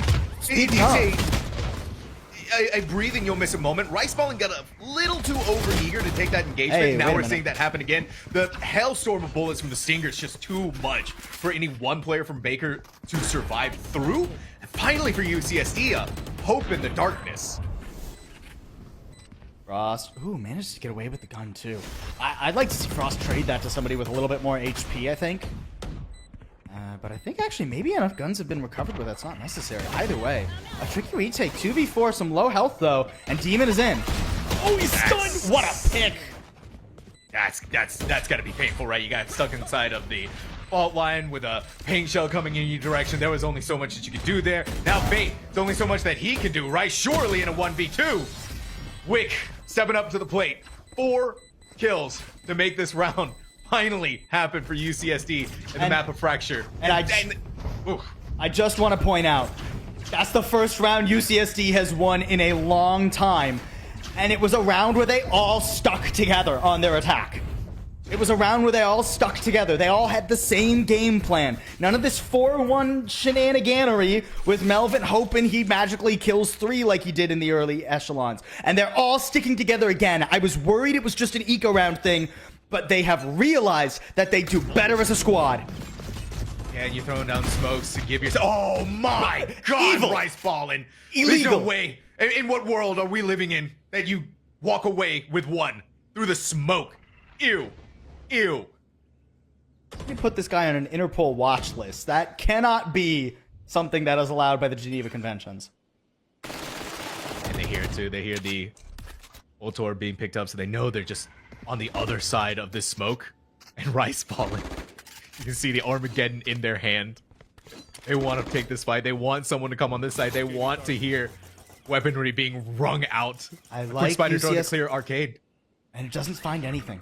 There's a very real chance, based on the lack of information over in A halls, that Baker Swarm think this is rotate, but now they'll know. Dumbbell's safe from the Armageddon, right? Okay, it's gonna be good enough. Yeah, it's his ultimate. It didn't clear your corner. Dumbbell does run out of ammo, but it's their 1. And speaking of 1, there is only 1 left. It's Melvin. The smokes are still up to cover them. Gonna try and play around the spike timing to maybe grab a pick off here. Someone getting overzealous on wanting to take that fight. But until the spike is planted, Baker has no reason to move, right? They had to plant it eventually. Just barely missing that operator shot. Melvin's gonna be feeling that one in the morning. See if Laddermove's gonna be able to land it here. No. Ooh, clap back. But now if you're Eamon, right? You're gonna play for time. You're gonna play for Melvin to why over the spike. But my word, Melvin and UCSD by the skin of their teeth. The clutches that were denied for Melvin round after round on their defensive split. Finally, he gets one. That's got to be gas in the tank for UCSD. They stuck together as a team. Yes, the trades were bloody. It was not a surefire thing. Not clearing that corner, brutal, right? But they stuck together. In the early round, they didn't all fall to a push out by Baker, even with that nasty little pick onto Frost. UCSD are able to claw their way back into this. We do have a pause. It seems to be a technical pause. Uh-oh, I wonder if the player crashed again. That'd be a little sad. It does give us time to dissect this round a little more, though, right? We got Chrome with their ultimate, the Showstopper online. It can go on to B or A, but may not elect to use it here with UCSD on such a light buy. And if we're talking about alts, what you really have to be afraid of is the Neon alt, right? I mean, that is a thrifty machine if there ever was one. Demon is absolutely going to be looking for an opportunity to use that. And you can actually see a ton of pings coming out over on the B side. So Baker Swarm, they got something cooking up. And I mean, Rolling Thunder and the Neon alt, I mean, that is a lot of damage if you can catch the right timing. That is deadly even against rifles. So you got to be very careful here as UCSD how you approach this. No, absolutely. Give Loki Cow a opportunity to farm those old orbs for the Rolling Thunder, right? It's a couple of ways that Baker Swarm can still fight back against UCSD, but it's still going to be a tough round for them. You still have the rest of the squad not quite at that level where, sure, Demon has the overdrive, they have the Neon ult, but it's like you said, it can be that thrifty maker. It's just, how do we set our Neon up to be able to make that happen? For a team like Baker, though, we've seen how that works, and for what they have on their side with the Tejo, with the breach, there's possibilities abound. But as Tech Pause looking like it may be going on for just a little bit longer, plausible. So we'll hold on tight. We'll talk our way through how Fracture's been going. So yeah, we're getting direct line that they are going to be unpausing soon. So hey, Fracture. It's been a crazy map though. A lot more competitive than what we've seen from Split. And I think in an ideal world, Baker Swarm are able to play a Flood retake, or are they just gonna send it out B? They send it out B. If they get contact over on A, okay, there goes the Rolling Thunder. Now it's all on Demon. Wow, it was all on Demon. Now maybe it may all be on ladder moves, but Dumbbell is still in the backlines, right? You're gonna pick up this Fallen Vandal, clear your corners. Frost is gonna hold that angle. Loki Cow is gonna get the plant down, and now you go for the final one to go. The final piece of the puzzle for UCSD to tie this map up 3-3. It's just chilling in your CT. All eyes on this location. Smoke going to go down to help cover their way in through the door. It opens it, right? But it's not only going to draw away one player, because at this point, if you're UCSD, you just know where this Brimstone's going to be coming, right? They absolutely do, and that's UCSD tying things up 3-3. Really nice from UCSD. That was one of the one of the problems I had with UCSD on their attack of Split was it rarely ever felt like they had a plan. It was just, you know, putting Melvin on an island and praying a lot of the time. That round, there was an undeniable plan from UCSD. They knew what the threats were, and they knew if they met them head on with a showstopper and with greater guns, greater utility, even if the trades went more favorably than you would think on an eco, that UCSD were going to be able to power through that and get on to A. They completely neutralize the overdrive on the flank, and it's a beautiful round. Now it's a tied game, and guns for everyone in the lobby. Early Rolling Thunder to catapult Chrome onto A, but he doesn't make it. He gets stuck. Yeah, he gets stuck. He even gets stunned down too. Ladder moves is going to fall. Chrome is going to fight back as well. UCSD Gold giving them the old 1-2 punch against Baker Swarm. This B-side exec has been nothing short of spectacular over and over. The Aftershock is not going to be fast enough to stop the spike from being planted, but it is a 2v5, and final two players, well, make that final one player. I do not envy Demon's chances to get the ace. This is the UCSD we've been waiting to see since the first quarter of Split. Welcome back. Okay. I mean, Demon doesn't have a chance here, really. You're going to get one onto Chrome because he clears the wrong way. Wait, Chrome just fully leaves. Okay, all right. Wait. Is this... He doesn't have time for an ninja defuse, surely, right? He doesn't have time for an ninja defuse, surely, right? No, he doesn't. No, he doesn't. And just barely. That too. What is going on, Paul? Wait a minute. If that happens a half second faster, I think he actually gets the ninja defuse there. Oh my, okay, but it's fine. Look, it all comes out in the wash for UCSD. Don't even fret. Okay, and it's a good round nonetheless by UCSD, even with the hiccups to their B exec. Chrome and Melvin able to do exactly what they want. And this is why I wanted UCSD playing as a team. This is why I said, hey, let's put Melvin on a duelist. He's on Chamber, but it still works as long as Melvin is with the rest of the team. Chrome and Melvin as a duo, it's almost impossible to fully win against them in just a straight up frag head to head. And you can see, I mean, especially with pistols, Baker Swarm aren't going to be able to do anything. Ooh, and look at this, right? You had all of the players going in through arcade. They tried to go for that util dump again. This time, Baker Swarm is going to go in through... Whoa. That's fine. Looked like they just barely missed it there, but hey, guess what? They survive, they live, they thrive, and they have 3A to smile at. Yeah, very nicely done. And the timeout does come in for Baker Swarm. I mean, if they manage to win just a bunch of rounds in a row after this one, we're going to be talking about these timeouts ad nauseum for Baker Swarm. Gotta dissect them, right? Yeah, exactly. But for now, at least, I think Baker need to just keep their... I mean, I think they just need to take a breath, honestly. I get why they want to play aggressive, especially with the Neon, but I think this is also a composition that can really find success on a Flood retake, especially on Fracture. You have to use so much utility as UCSD's composition to just gain access to the site. I mean, if the paint shell, smokes, flashes are all being used to get onto A or B, then I think there's an opportunity, especially with the Rolling Thunder and Orbital Strike in your pocket, to try and disrupt a spike plant and get in, throw UCSD off their timing.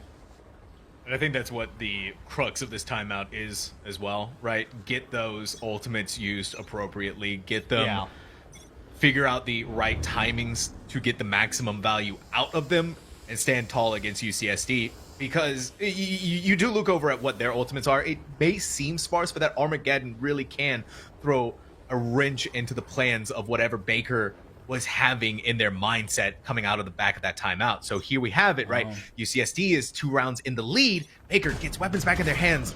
Came off of a timeout. This needs to be the one for them to win. They've gone back to the 4-1 as well, or rather a 3-1-1. Melvin alone and Wick. Wick, of all players, holding for the flank, but it was just at the early round. They just wanted to get an orb and deemed that was the easiest one to get. Melvin took a chunk of damage, but traded back as good as he got, though. Both chambers exponentially low. We're keeping eyes inside of tunnel. We're keeping eyes on what's happening in heaven. Riceballin has to hear the spider drone coming in their area. The smokes are set up. Hello? Cleared. Kevin, what were the eyes on that? Riceballin got away with that for free. Now they're going to send out another spider drone, thinking that they're going to be a little closer with that orbital strike. That is the calling card for UCSD to back away and go where their chamber had gained so much space inside of A, but the site still has life in it, right? You're seeing one player in Sands, one player in Heaven, the high-low. Armageddon, too, to try and cut off the rotates. More than anything else, they're willing to fight site players, but they've got stalled out a little bit on the time, too. Nice rolling thunder back. Wick slaughtered. The drop does not go favorably. The pace does not work out. UCSD annihilated as a flawless round comes through for Baker Swarm. Oh boy! All right, Paul. Are we getting split deja vu? I mean, that was the timeout, right? We got the timeout, and is this the Baker Swarm? What? 11 rounds in a row? 20 rounds in a row? 30? I don't know at this point for how this team has been playing, but the good news is if they get it can only be they can't get 20 rounds in a row. Otherwise, the series is over. Paul, So it won't be that. Like that timeout, anything's possible when Baker Swarm takes a timeout. The most they can get is 9. That's how math works. Whoa. Okay. Well, I am seeing some math. Sure. It was 1 for 2, and I believe 2 is greater than 1, so UCSD comes out ahead in the I'll numbers have to pull out the game. calculator. Hold on. Okay, all right. I'll give you some time to do that, but you're gonna see the spike planted. UCSD. My calculator just says you're an idiot, but it's like to me. Oh, okay, fair enough. Well, you know what? You can just break that calculator in half. No, it's on my phone. Just break your phone. No. All right. This is a very serious retake here. Well, it's less serious now. A 2v4. Yeah, Chrome is just doing Chrome things. Okay, see, I told you it wasn't going to be a million rounds in a row. It's good for UCSD too, right? You have 6 rounds in the half. You're looking kind of similar to what you did on Split against Baker Swarm. Seeing the tour de force ring out for this chamber. Ladder moves, getting an opportunity to use it now. I think, looking at the way that Baker Swarm has been playing though, right? They're going for these aggressive plays again, but that time Riceballin was by themselves, right? They didn't have the support of the rest of the team to take that fight there. And it hurts so much when those engagements don't go in their way. And we see how the rest of the round plays out. It just does not pan out for them. These chambers are always watching each other, but Melvin gets the spam. Unbelievable. Ladder moves hit the shot, but it was through a wall, so it didn't get the kill. Oh, sneaky. What is this? What is going on anymore? Are we playing Valorant? Again, Melvin almost gets away with something egregious, and only fate keeps Baker Swarm in it. But even that won't be enough. I mean, 2v4, Demon is spotted. There's a player coming around behind him. And UCSD are feeling fire right now. Yeah, you hear the special delivery. Riceballin had to get away. They're going to take their fights. They're going to take their chances. But UCSD Gold has numbers. They have the lead on their side, too. And everything I wanted to see from UCSD, when I said at the very beginning of this map, just tighten it up a little bit, they've gone through. Their spacing is far superior. They're not losing out on untradeable things for the majority of the time, at least. Like, there was that one hiccup with Chrome getting caught from Heaven, but that's a hard angle to clear and hold for anyway. Like, there were people watching Heaven, just not that deep watching Heaven, right? You know, they're staying together for the most part. They're executing as a team. Sure, Melvin is going on these little trips, but he's much quicker to come back from them, and they're going poorly far fewer times. And we're going to see that showstopper going straight into A again. Melvin holding to the flank, but it's just Melvin all alone this time. Not a swarm of 3, so the overdrive gets a little bit more value. Yeah, thing that UCSD is going to be running into, though, is they are fighting a war on all sides, right? They're surrounded. They're going to have players using an Armageddon that's pushing them away in towards the A site where there was a main player. No more. They have to get on. They had to play a drop. They had to play for whatever they can, and they are dropping like flies. Baker Swarm. The bees still got some sting to them. And I mean, Swarm is the name of that round, right? Sure, UCSD is able to use the showstopper to get onto the site effectively, but Baker managed to get I mean, that post plant is gorgeous. Great retake. The Armageddon clearing. I mean, the overdrive giving you a ton of space on the flank, setting up that Armageddon. Once you make sure that they're out of halls, it's really easy to pinch onto the site. Very nicely timed. Very well done. UCSD with a small lead. But Baker Swarm has managed to get every single pistol this series so far, so if they're able to do that again, we're probably going to have a tied game pretty quick. This feels like the pistol round of all pistol rounds for UCSD to win, right? Yeah. If they can do it here, that sets themselves up to go into the 9th round. That sets themselves up to be able to win this map of Fracture. At the very least, easier than they would have not winning the pistol round. It's not do or die for them, but it will make things so much easier on that road.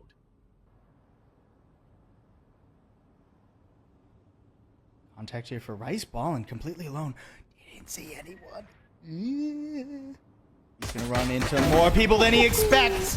And even just Chrome is enough to get the job done. Now the rest of UCSD doubling back to the site too. Great timing. Even fast on the pace. But that fight with Chrome doesn't go too hot. Wow. Decimation. UCSD. They want that map number 3. You can feel it in their bones. That was completely without Melvin, too. Melvin was trying to wrap around slowly, like through dish. Dude was not needed. Hey, the rest of his team was like, hey, Melvin, you know what? You've been working really hard. You can sit this one out, no worries about it. Take a break, buddy. Yeah, take a little bit of break. You certainly have earned it. Chrome has really been coming to life this map, too, in a way that we didn't see from Chrome on Split. And that's so important out of your Raze specifically. On a map like Fracture, you need those entries to be going well. And Chrome being able to keep pace and not let Demon get ahead of everyone and catch people off guard has been huge. Ooh, Melvin can't get out though, right? They've been suppressed, they've been not. They're being chased with the shorty. It's like, what? Classic! Melvin got their revenge against Demon with it, but Rice Ballin catches up to them at the last second with the Sheriff. They tried to go in for another pickoff. It's just a little too much. Wait a minute. No one knows. Ladder's right there. What? Oh my gosh, man. You cannot miss those, please. You're just going to keep trying to fight it out, too. You're going to run them down. And then Fate. Okay. Baker Swarm. It felt like they had it in the palm of their hands for a second. Baker Swarm, I've really been liking how you've been playing. This is the first time I've watched you, but I'm going to say this. That was biblical levels of greed that round. That is unbelievable. You go for the knife? You slow walk at it with the knife? And then you don't try and get the headshot. You try and body shot spam Loki. I mean, just unbelievable. It's okay though. They were destined. They were fated to lose that round. Anyways, that was the anti-eco for UCSD. So now that we get guns in Baker Swarm's hands, this is the ever important round if they don't want UCSD to start to run away with this. Get a good look at how many light shields He's just dead. you have. Yeah. Oh, Melvin lives. And the best part about it too was the just being far enough away from the guided salvo to keep them alive. Low kick how? I mean, with a stinger of all things, you're fighting Demon, but now they're trying to double dip yet again. But these, you give UCSD gold, a full team of stingers, they'll be able to make something happen here, right? Spider Drone's not gonna suppress Rice Ballin, but it is actually gonna be good enough to stop the spike from being planted. And they're just going to take that paint shell, right? You really don't want to expose yourself any more than what you have to. It's down to the 2v2, but Rice Ballin can't peek out. They have to rely on Dumbbell to keep themselves alive. Meanwhile, the Stinger is going crazy. Now alone. It's Chrome with a Vandal, by the way, right? Low HP. The OG spray needs to be good, but Chrome is better to clutch out the round for UCSD and bring them into the double digits. It's Chrome with the clutch, but the only reason that's even possible is because of Frost. The amount of obnoxious stall that Frost pulls off on the A site, I mean, juggling that corner, not allowing Rice Ballin ever to plant, pulling out the stealth drone just to annoy him, say, hey, it's okay. They have to, they spend so much time, Baker Swarm, trying to deal with Frost, that Chrome is able to actually get in position to fight, to assist. And then in a 2v2, that's winnable. Now Baker Swarm, they have to try and go for something bold. It's an eco for him. I mean, Stingers, hey, they worked for one team. Why won't they work for the other? Yeah, exactly, right? I think I see another Stinger nerf incoming. All right, smokes are going to go up finally, cutting off sight lines from Heaven and inside of CT2, the Spider Drone. Just a little bit further, but hey, you heard it ring out. The Operator taken down to heal by Demon. Down to the 2v3. Demon on death's door, 35 HP to their name. It's got to get planted eventually, sometime, some way. It's got to happen. It does. I mean, 2v3. Okay, Oh, no. 2v2 a little bit more winnable. Some damage done to Demon as well. Very low, but it would take 2 bullets from anything other than a Vandal. Nice swing from Wick. Now it's all on Demon and not much health to his name. He took safely, right? They didn't make any noise. They still have to play on the other side of the smoke, and they're running out of ammo, right? The defuse is going to come in, but Demon doesn't know how much time they have to work with. They can't He's gonna run out of ammo. Anything that's going to happen, right? 25 HP. Frost is going to hold. Frosty's going to hold. Nobody's stopping them. And then they get the final bullet on the Demon. Unbelievable. So that's straight up. Look, as a commentator, I like to have tactics, like, you know, talk about all the different intricacies. Straight up, unlucky for Demon there. The spam there is a straight up field goal between Wick and the diffuser. That is brutal. And another timeout coming in here for Baker Swarm. I mean, fair enough. 2 rounds left to play. That was an eco, but this will be an ever so pivotal gun round, and you're going up against the showstopper. Chrome has been such a menace with these, or at least was on the attacking side. This is the first one of the defense.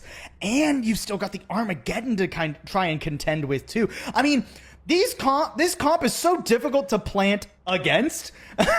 There's 4 ults designed to stop you from planting, designed to enable a flood retake.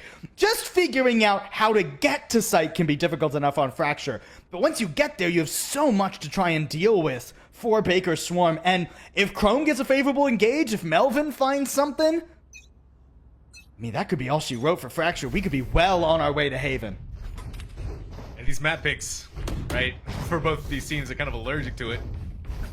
Previous map being the map choice of UCSD, this one being the choice of Baker Swarm. It's not If I had a nickel for every time I'd seen that in Collegiate Valorant, where teams trade each other's map picks. Yeah. It's tough going here. Tough going. But let's see how coming off the back of this timeout is gonna work. What? Maybe not so poor. Right? You got a little bit. You took out one and you took a lot of the HP away from another. Demon is gonna lead the way on to the site. Rice Ballin is going to fight back against Wick. No flash here needed. Low-key cow. They think that the spike is going to be planted in one direction. Aftershock not quite going where it needs to be. Now we got Armageddon in exchange for the Oral Strike. Ooh, Loki cow. Wow, massive. No way. Has to trade immediately. It's a 2v2 yet again. I mean, that was the Armageddon that fell. Fate is seen. With just one player in tower. I mean, surely you expect Dumbbell to be playing way out in B main. Time is running low. Face wrapped completely around, but he doesn't get the kill, and Dumbbell falls. They can't get over to it. The spike still needs to be defused, but now they've run out of time. What a stun. No, they don't. Is Frost going to do it again? They stopped playing it for them. Frost is doing it again. Frost is doing it again. Oh, no. Frost sneaking another one away. Baker Swarm unable to solidify their post plant. They can't keep the spike from getting diffused. What a round from UCSD. I mean, low-key cow with some egregious gunfight wins. How? First off, that fight against Demon, in what world pulling out your gun do you win that one? Then he gets another one coming off the rope onto Rice Ballin. Rice Ballin had the Armageddon. That was the most important thing for Baker Swarm to keep hold of. And once that was down, it was just a straight 2v2. I mean, Chrome is dead here. No. But he gets one. No. He's dead here. Why is he dead there? Everybody else is dead there. Finally, finally they walk through death's door, but for Baker Swarm, this is good tidings, right? It's just one player, surely. Wick. Surely they're not going to win the 1v3. Don't you dare cast a curse this. Don't you dare. Dumbbell's reloading!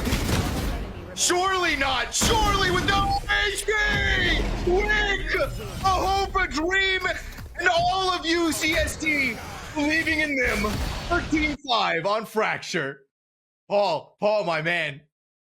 That was the most spectacular curse I've ever done in my entire career. I gotta admit. Honestly, like, S tier caster curse. Thank you. Oh. Why are you reloading, my guy? I'm sorry, but my guy, like, your buddies aren't even on the site yet. We can't be reloaded. Just an unreal round. Look, the last round was silly. It's a crazy clutch from Wick. But all in all, either way, I think it was UCSD's map, certainly. They looked far more comfortable on the defending side of things. And even on the attack, where there was admittedly some success for Baker Swarm, they really struggled to keep it going. You know, most of it was just those first 3 rounds off of their pistol round win. And beyond that, it was around here and around there, but UCSD looked clean and confident the entire time. They let the odd round go, but it was mostly just because something really bloody happened in the first 10 seconds of a round, and they didn't get favorable trades. Can't really fault them for that. That happens to the best of teams. So very nice addition to the scoreline for UCSD and all of their fans. I mean, we're going to a map 3, which at the end of Split, I wasn't sure was a possibility, but here we are.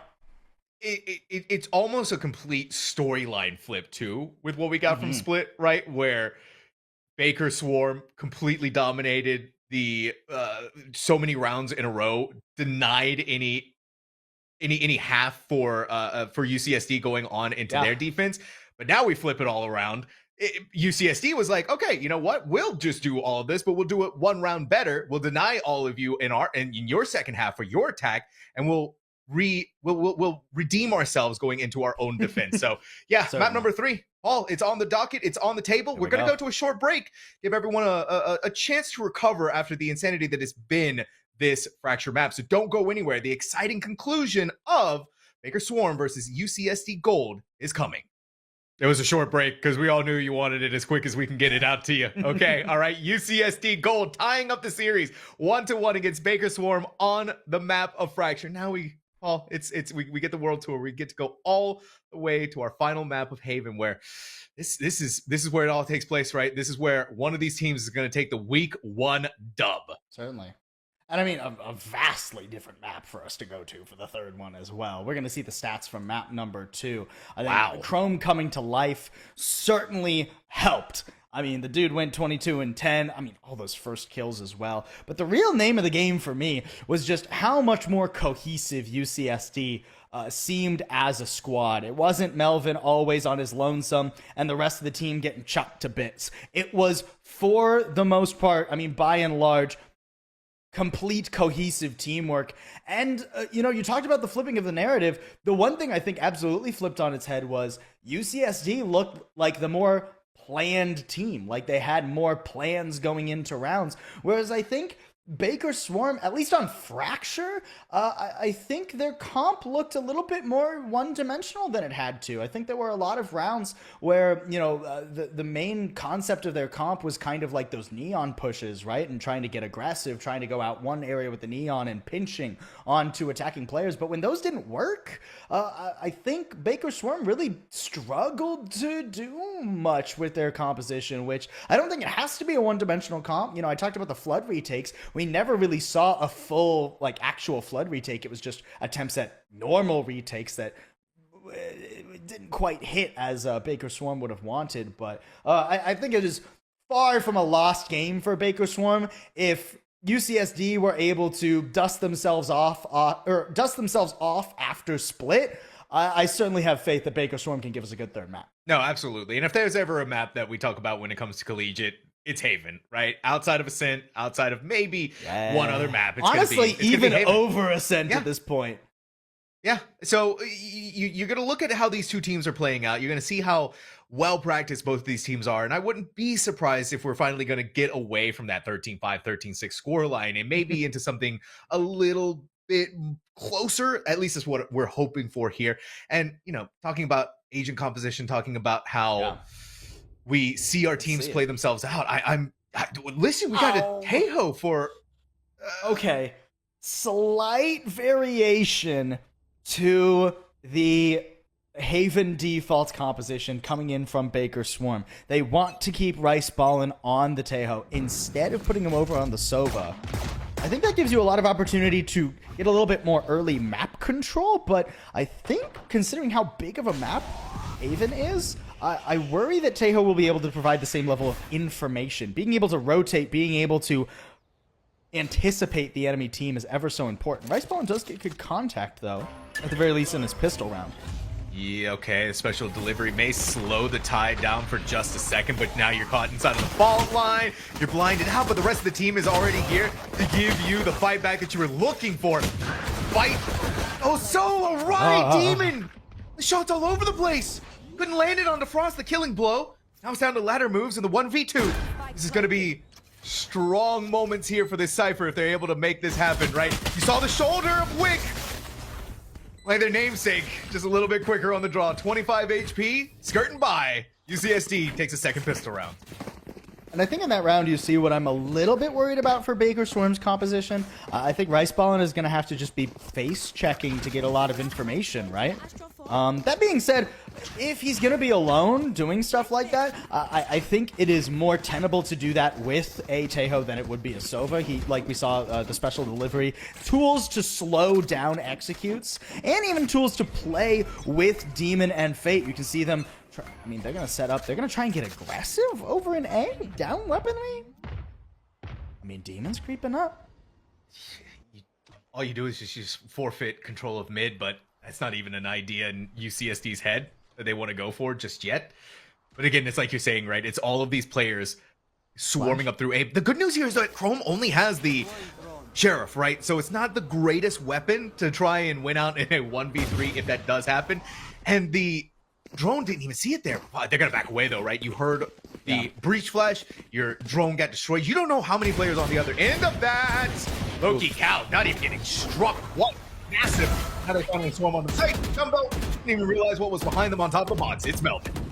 And this pick is what Melvin made his name on. The Jet is quintessential for him. A cheeky little pick there from ladder moves, but I don't quite feel confident that it's going to be enough unless Demon hits just a spectacular shot onto Melvin here. Actually, Melvin retreats off the box. It's a little bit more now. But now it's not. So, yeah. This Jet is what Melvin was known for so long. And, Haven even, at least, is where I remember first seeing Melvin. Melvin being able to both rifle and op like a monster on this map. And I think we're getting a good reason why, too, right? The execute on the site was perfect. You dash on, you updraft, you're already on top of the boxes. Dumbbell has no idea what's going on. And, you're even giving your Jet, right, a rifle going into the second round that they get to hold on to for the bonus.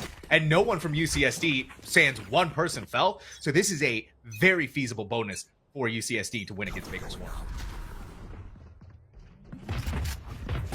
Deadly one with that. And they're just going to go straight on to B with the bonus. Oops, I don't know if that's where Melvin intended to go, and Fate will put him down, so, well, it doesn't really matter, it seems. Wow. Loki Cow trading in for a little bit, but Fate is undeniable. And a solid round for Baker Swarm. A good recovery. And this spells good things for how competitive this map could be. That's what we're hoping for, right? That's what we're looking for. And if Fate is able to do things like that again, one player in backside is destroying UCSD. Whoever walked through, right? They look at one angle, they go to the other side, they go to the other side, where you're hoping for that entirety of the squad going through. They just weren't able to make that happen. And so, slight misstep, slight hiccup here, but now we have the full buy for both of the squads coming in. And you can already see that guided salvo trying to get A control very firmly. The more I see this Tejo on A long, the less I'm concerned about it. If you're going to be able to get control this deep all the time. Oh, someone spotted. The swing is crazy, and Demon comes out better for it. Loses Teo, will have to retreat. And now UCSD, they don't really have much else to do except forcefully bite into the line they were given on the A site. But they have to find Demon first. This Jet is being sneaky, right? They've snuck into sewers.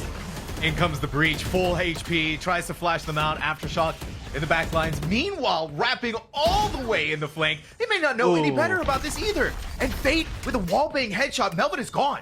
Up goes the recon bolt. The spike still hasn't been planted yet either. Meanwhile, this entire time, Demon has snuck into your back lines, has rifled through all of the chaos, and has given Baker Swarm yet another round, and it's a tie series. Tied map, rather. Really nicely done from Baker Swarm, and a bit of a confusing contest from UCSD. I mean, if the guided salvo was going to go A, you could tell that they knew, like, hey, guys, they did the guided salvo. They're going to walk up A lobby again. But they don't use any util. They just kind of swing out and lose a bunch of people, and it's a Jet. The Jet can just dash away. And you lose your Cypher and your Astra, the two people who, like, usually are on flank watch and usually are able to, like, control the areas of the map you're concerned about. So it's a really tough round for UCSD. Absolutely is. And I mean, this is just unstoppable, that guided salvo. Like, you have to go for a counterplay to this at some point. You can't let them keep getting away with all this map control. Wow, okay, that trip's gonna haunt my dreams, I think. Right? You're looking at how difficult it is. You need to, I think, I don't know if they actually were able to shoot it down or if they needed to commit a shock dart to get rid of it, but it's still kind of annoying. Even more annoying, though, is that you don't have your Cypher anymore, so flank watch galore is what you need to have here. But you gotta be careful, too, because Dumbbell and a Judge, close quarters, all of these delicious angles. Will the flash hit, or is Melvin just dead? Well, good question. Oh, goodbye, Melvin. Oh, wait, maybe not. Instead it's Frost. Wow. That's also wait, wild. Melvin's cooking. Melvin's cooking up something big. It might be the ace of the century, the 4-kill, the 4-piece, one more to go, and it's Chrome at the last second, but that's all that matters. All that matters is that you win these rounds. Maybe not if you're Melvin, but UCSD back in the lead. I mean, a crazy thrifty there. Really unfortunate for Dumbbell that he wasn't able to get a little bit more out of that, not getting scouted and everything. And the fact that, I mean, Melvin wins that fight versus Rice Ballin just basically completely dry, swinging all the way into A-Link. This is one of the reasons that Melvin is so deadly on this Jet. Knives at the ready too. Quite a few good utility ults from UCSD. But, I mean, Baker Swarm have the Armageddon, they have the Rolling Thunder. As long as Fate and Rice Ballin are able to get value out of these ults, it's hard to imagine them losing this round. That's such an early Armageddon! Yeah, the mistiming on that was massive, right? They thought they would have been, like, fast pushing out through C long, but they didn't. And instead, look at this. They said, okay, you know what? Maybe not C. Let's go A. Let's fight over here. Should be a little bit easier for us. Unfortunately for them, that's where all of the Cypher utility is. So maybe them doing that early, Paul, was to just get them away from C. But this is the problem that Baker Swarm's going to have. They have no information. They have no information. They have no idea. Yes, they're expecting to rotate back to A because nothing got caught C. But it's actually a ping pong back to the middle of the map. I mean, Fate is if Fate doesn't get one here, this is deadly. Chrome walking in dry ahead of the fault line. That's a little bit tough, but at least the spike will get planted. Yes, the Rolling Thunder not used. Not used, but spike, like you said, still planted. Low-key cow inside a garage. They're not going to be ready for Rice Ballin in window. Take your time with the shots. I got scared for a second. Low-key cow went for the flick. The wall is going to come up, right? The Cosmic Divide there. Demon's going to protect themselves with the Cloud Burst. On the other side, though, Melvin, it doesn't matter if the Gravity Well is there. They still get the headshot. It's all over the place. You can tell they didn't know where to look. The Neural Theft to try and gather information for Baker Swarm. Get where the last of these players are. One more to go. Dumbbell Oat spray through the wall. Yeah. These rounds are coming down to the wire. Took the words right out of my mouth.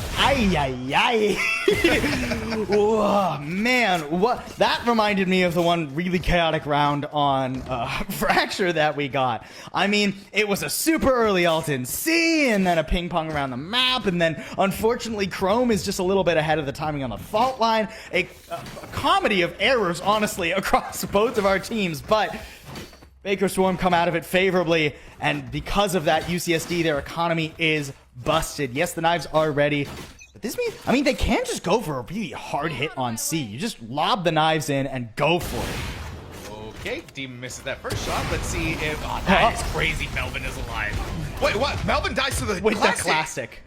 Because of the wallbang body shot. Okay. And then the judge, Wick, what are we doing? Yep. Swing it, buddy. Special delivery, special delivery. They want to go with again with the classic, but it's all just trying to distract them for Demon to pop off with that operator. And this is practicing coordinated from Baker Swarm to flawlessly step back into the lead. All right. It's an eco round. I'm not going to fault UCSD too much about that one. A little bit silly.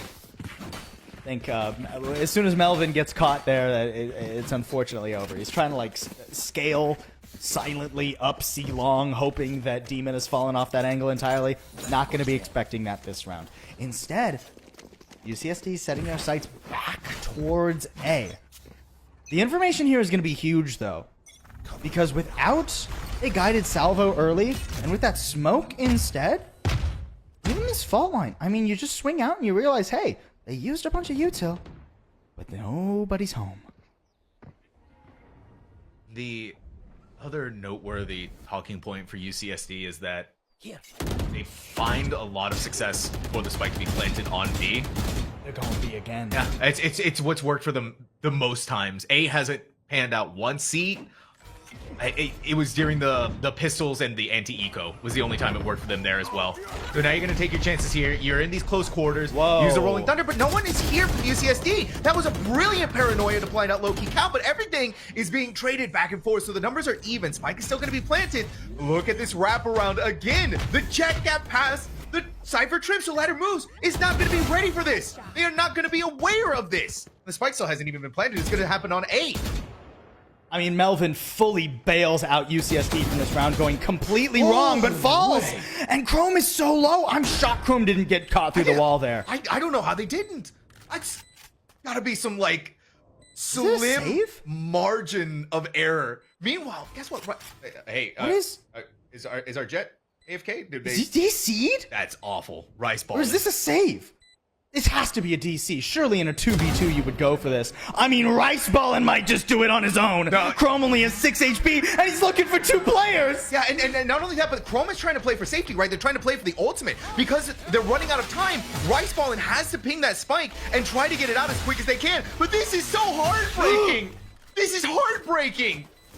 Oh, The tag comes through, Oh my but the gosh. shot is there. Is there enough time? But I don't think there's time. I don't think there is either. That is heartbreaking, Paul. That is heartbreaking Woof. if your jet has DC'd.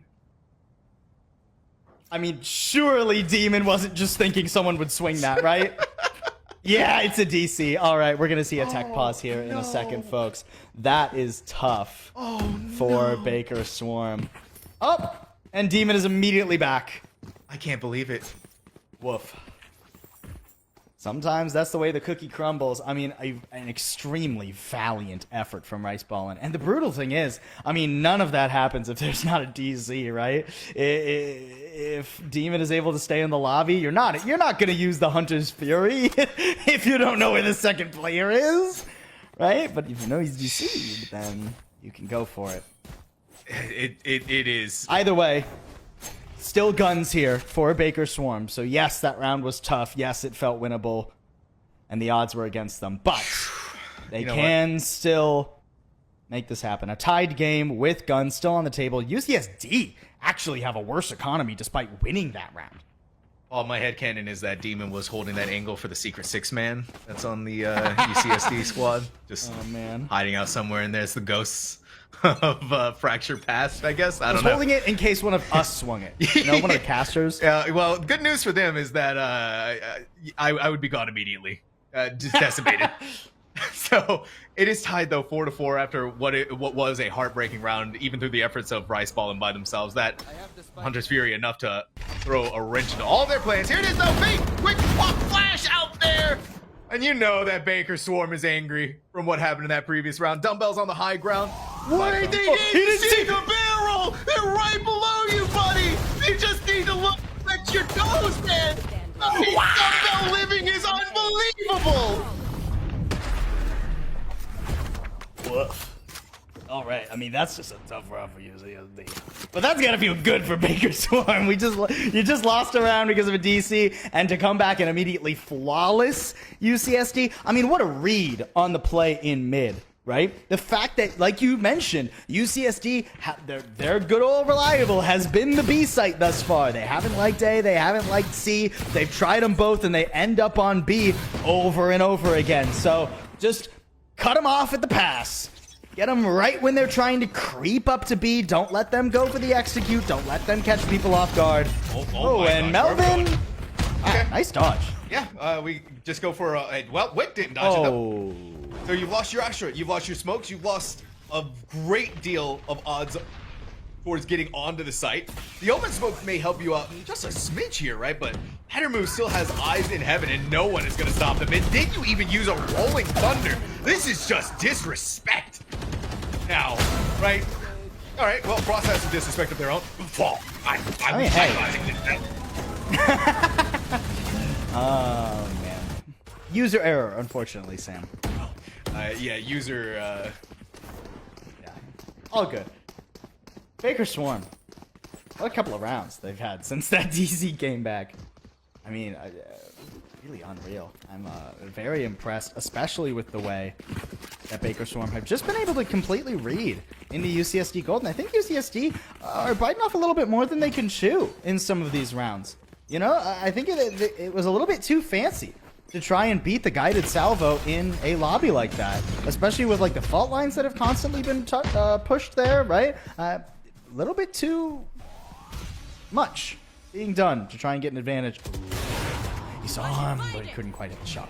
Smart though from Demon. Just get out of there, right? We're seeing it again. Really good clear, but Fade is a demon right on these sites. Means let's go ahead and change names real fast. Demon, by the way, yes, they're still alive. They're still on the map. This shorty again, man. Still popping off with that shorty. I just feel UCSD, it feels like nothing they can do will catch Baker Swarm off guard at this point. Like, keep in mind, 2 of the 4 rounds that UCSD have won were kind of courtesy of the pistol. Which were a good round, don't get me wrong, but it's tough when you've only won 2 actual gun rounds on your attacking side. And I mean, somebody's gonna die to the op. Somebody's gonna do it, Sam. I'm gonna be so sad. I'm holding my breath here, right? They'll have an owl drone and someone dies to the... Okay, you're using the owl drone. Yes! That's what I love to see! Utility! And it doesn't force him off the angle, so he just comes back. Melvin! What a shot. What a shot. Needed to have happened, and it did. Right? No more operator for UCSD to try and fight against, and Baker Swarm has put themselves inside of Garage 2, right? Both of your initiators are there, and you may even get that flashbang out towards mid, but the good news here is that at the very least, your Cypher is still on A. They still have the trip set up so they can slow things down if need be. That trapwire is going to be triggered. It's going to be that calling card that the flood in is about to happen. Guys, we need the support through, but that's Frost gone. And that's also the spike with it, so they need to go back into lane. The good news is, Baker Swarm doesn't know that. Well, but even still, I mean, the pacing of this is tough. Util at the ready. Here comes the flood retakes I've been waiting 2 maps for. Eventually, right? But they have to plant. They're waiting for the plant to go back again. And they got the planter, and then have they gotten another? Ladder is just dominating inside of Heaven, by the way. That's the 4th one for them. They did not leave Heaven once and took down almost all of UCSD.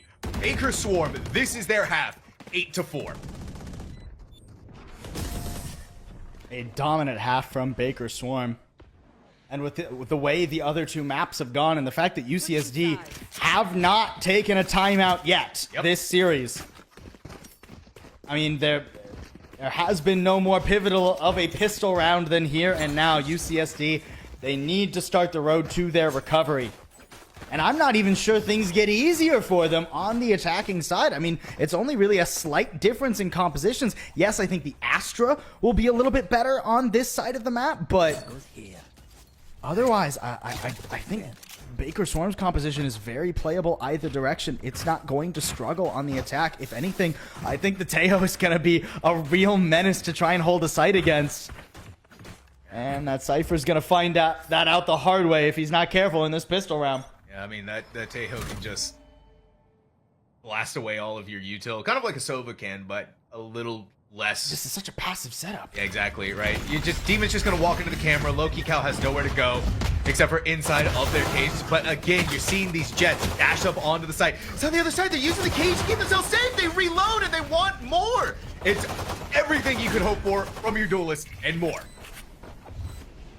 Yeah, tough play there for Liu Cal. I mean, there's nowhere good to run. The cage is going to be the safest you can go to, but you have to imagine that the demon will charge top site. Although that works. All right, when in doubt, run out, all win gunfights. Yeah, that's all you got to do. Frost is going to try and keep an eye on anyone coming through Garage, but it's Dumbbell in the smoke. They swing in, but they weren't ready for Frost on the other side. Looking at different direction, hoping to catch someone off guard. But there you have it, UCSD Gold. Got a pistol round, and this keeps them in the fight for Haven. Look, never doubt their mechanics, never doubt their ability to take gunfights in a round where they're not at an economic disadvantage, in a round where there's no rifles where you can get spammed all walking out of a choke. Yeah, I'll swing it. Why not? We all swing at the same time, we all shoot the same targets. Hey, they're gonna drop faster than we do. Nicely done by UCSD. That is, like you said, a pistol round they very much needed, and even a rifle that they're gonna give to Chrome. Melvin going to be set up with the Outlaw here on a long. It's going to be just the dart to get that. Can the guided salvo actually push Melvin off of this position on a long, I wonder? Oh, yes. I've done that. Well, but will they do it is what I mean. Oh, no. It doesn't look like now they might.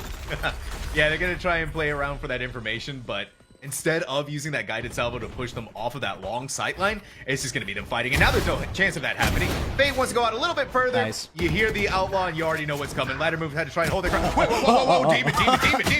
Okay, give me a second here, buddy. All right, that almost went awry for UCSD. The crazy Jet and the Bucky. Hoping to dream, but you're picking up all the valuable weapons, and UCSD still has some fight left to give. Oh, long-range Bucky kill on a Melvin, too. A little bit silly. But like you said, the Vandal and the Outlaw recovered, so this is a very potent bonus as well. 2 rifles. Thus far, yeah, 2 rifles and an Outlaw. Very nice from UCSD. All they need to do is deal significant damage here to Baker Swarm. Ooh, and they're going to try and set Melvin up in mid. I don't know if I like this. There's a lot of ways you can get assailed from here. Melvin in the back, too. Frost going out. That's the Vandal in hand. Yeah. Does he get in the corner? He finds the timing, and that's the spike! Yep, the right spawn in the middle of using their utility. It all comes down to Demon doing things like that, but Melvin has the headshot with the Outlaw. This pesky Jet that has been a thorn in the side for UCSD. As long as they get dealt with relatively fast, it makes things so much easier. Feels like smoother sailing for the rest of the round. And UCSD can just straight up play together, let them plant on site, and when you hear them planting, go out and get those rifles. Go get the rifles back. If you go get the rifles back, you're not even going to be at a disadvantage coming into this round. I like Chrome playing in the corner of CT in case they want to play out through a link to go to B. They're going to be having that eyes on there. So even if they fall, right, even if they lose their life or get traded out, you'll have Melvin on the uptake almost immediately with the Outlaw. So here it is. Spike is going to end on A, but if Fate wants to try and play around with the timing, could be devious from Chrome here to take on the 1v1. Owl Drone at the ready, though. UCSD, they're just going to all play together. And that Vandal was recovered. So 2 rifles and an Outlaw. Fate has to back off the angle to Melvin! Okay. He takes some damage, but is that pick actually worth it? The Owl Drone doesn't tag him either, but Low-Key Cow will still get it done. Left Dumbbell alone in a 1v2. Low-Key Cow, some crouch spamming, some spray and pray. UCSD Gold has a bonus in their hands. It's the second halves, Paul. I don't know what these second halves are made of, man. But it's like the coin flip of whichever team is able to take the pistol round win. They're just nonstop. One last time out here from Baker Swarm. One last chance for them to try and show us that magic they had on Split, but I don't think it's going to be as simple this time. UCSD, I mean, what favorable contact that they had in the middle of the map, and I don't think that that's something that they're going to be trying anytime soon. They could go for it in maybe a later round of this half, but in the next couple of rounds, especially since Baker Swarm just lost their gun round, Just chill, UCSD. That's all you have to do. It's on Baker Swarm to try and claw back this half now. Sure, you're a round down technically, but you have the momentum, UCSD. And the Hunter's Fury to boot. I love this proactivity from Baker Swarm too, from each individual player, because it's been a different player every single time calling the timeout. It's just, we got to get our heads back on straight. We got to figure out what we're doing wrong. How did we lose that bonus round? Where do we need to tighten the bolts of this ship? And we're talking about the Tejo too, and I think we're starting to feel a lot more of the downfall of what this agent can be on Haven as opposed to the Sova when it comes to that attack, right? You just gave up that mid space. No one had eyes on mid, where a recon bolt could have made things so much more difficult. Granted, right, Riceballin could have thrown out with a spider drone into mid, seeing if anyone was going to push out from there, but they just gave up that space for free. You cannot give up Haven space without any fight back or any form of resistance. The Teo alters the default composition more than you would anticipate. You can't play for information. You have to do something like this, where you go. You trust that hopefully someone's going to get caught in the util. This time nobody does, and all of you get spotted on the camera. And you just have to hope that your util will not go to waste. At least they'll get a plant out of this more than likely. Well, Hunter's Fury at the ready, though. Yeah, the second they ping that spike right, we have a call out of it happening. Sova's playing safe too. They're going in occasionally, using a couple of shock darts. Low-key Cal is going to drop out from heaven. Low-key! Riceballin has the fight back with the Sheriff. He delivers a rifle! Yeah, and he delivers a rifle. The Blaze-Storm's not hitting them. Melvin is just over up on the top. They're going to spray through the smoke, but Riceballin, that Sheriff is getting so much mileage from them. How much more can you get in a 1v3, though, is going to be the question. Look over to the other side, Riceballin, because there is your incoming death. UCSD Gold, it is tied on Haven again. Man, UCSD. Look, I know they won the round, but that felt really bold. Considering the position you were in, UCSD were chomping at the bit to try and fight. They were like, why aren't they planning? Why aren't they planning? Why aren't they planning? All right, just go fight. Fight them. Go. I don't know if that's what you needed to do, but hey, like I said earlier, it all comes out in the wash. It works for them, and now Melvin has that pivotal op in his hands. Is going to just hold C. Don't even worry about it. Yep. Well, especially with all this util. See, and that's the great thing about the information from the Sova. You spot the Omen there specifically. So you know, hey, all this util plus the Omen is there, that's at least 3, probably 4 players.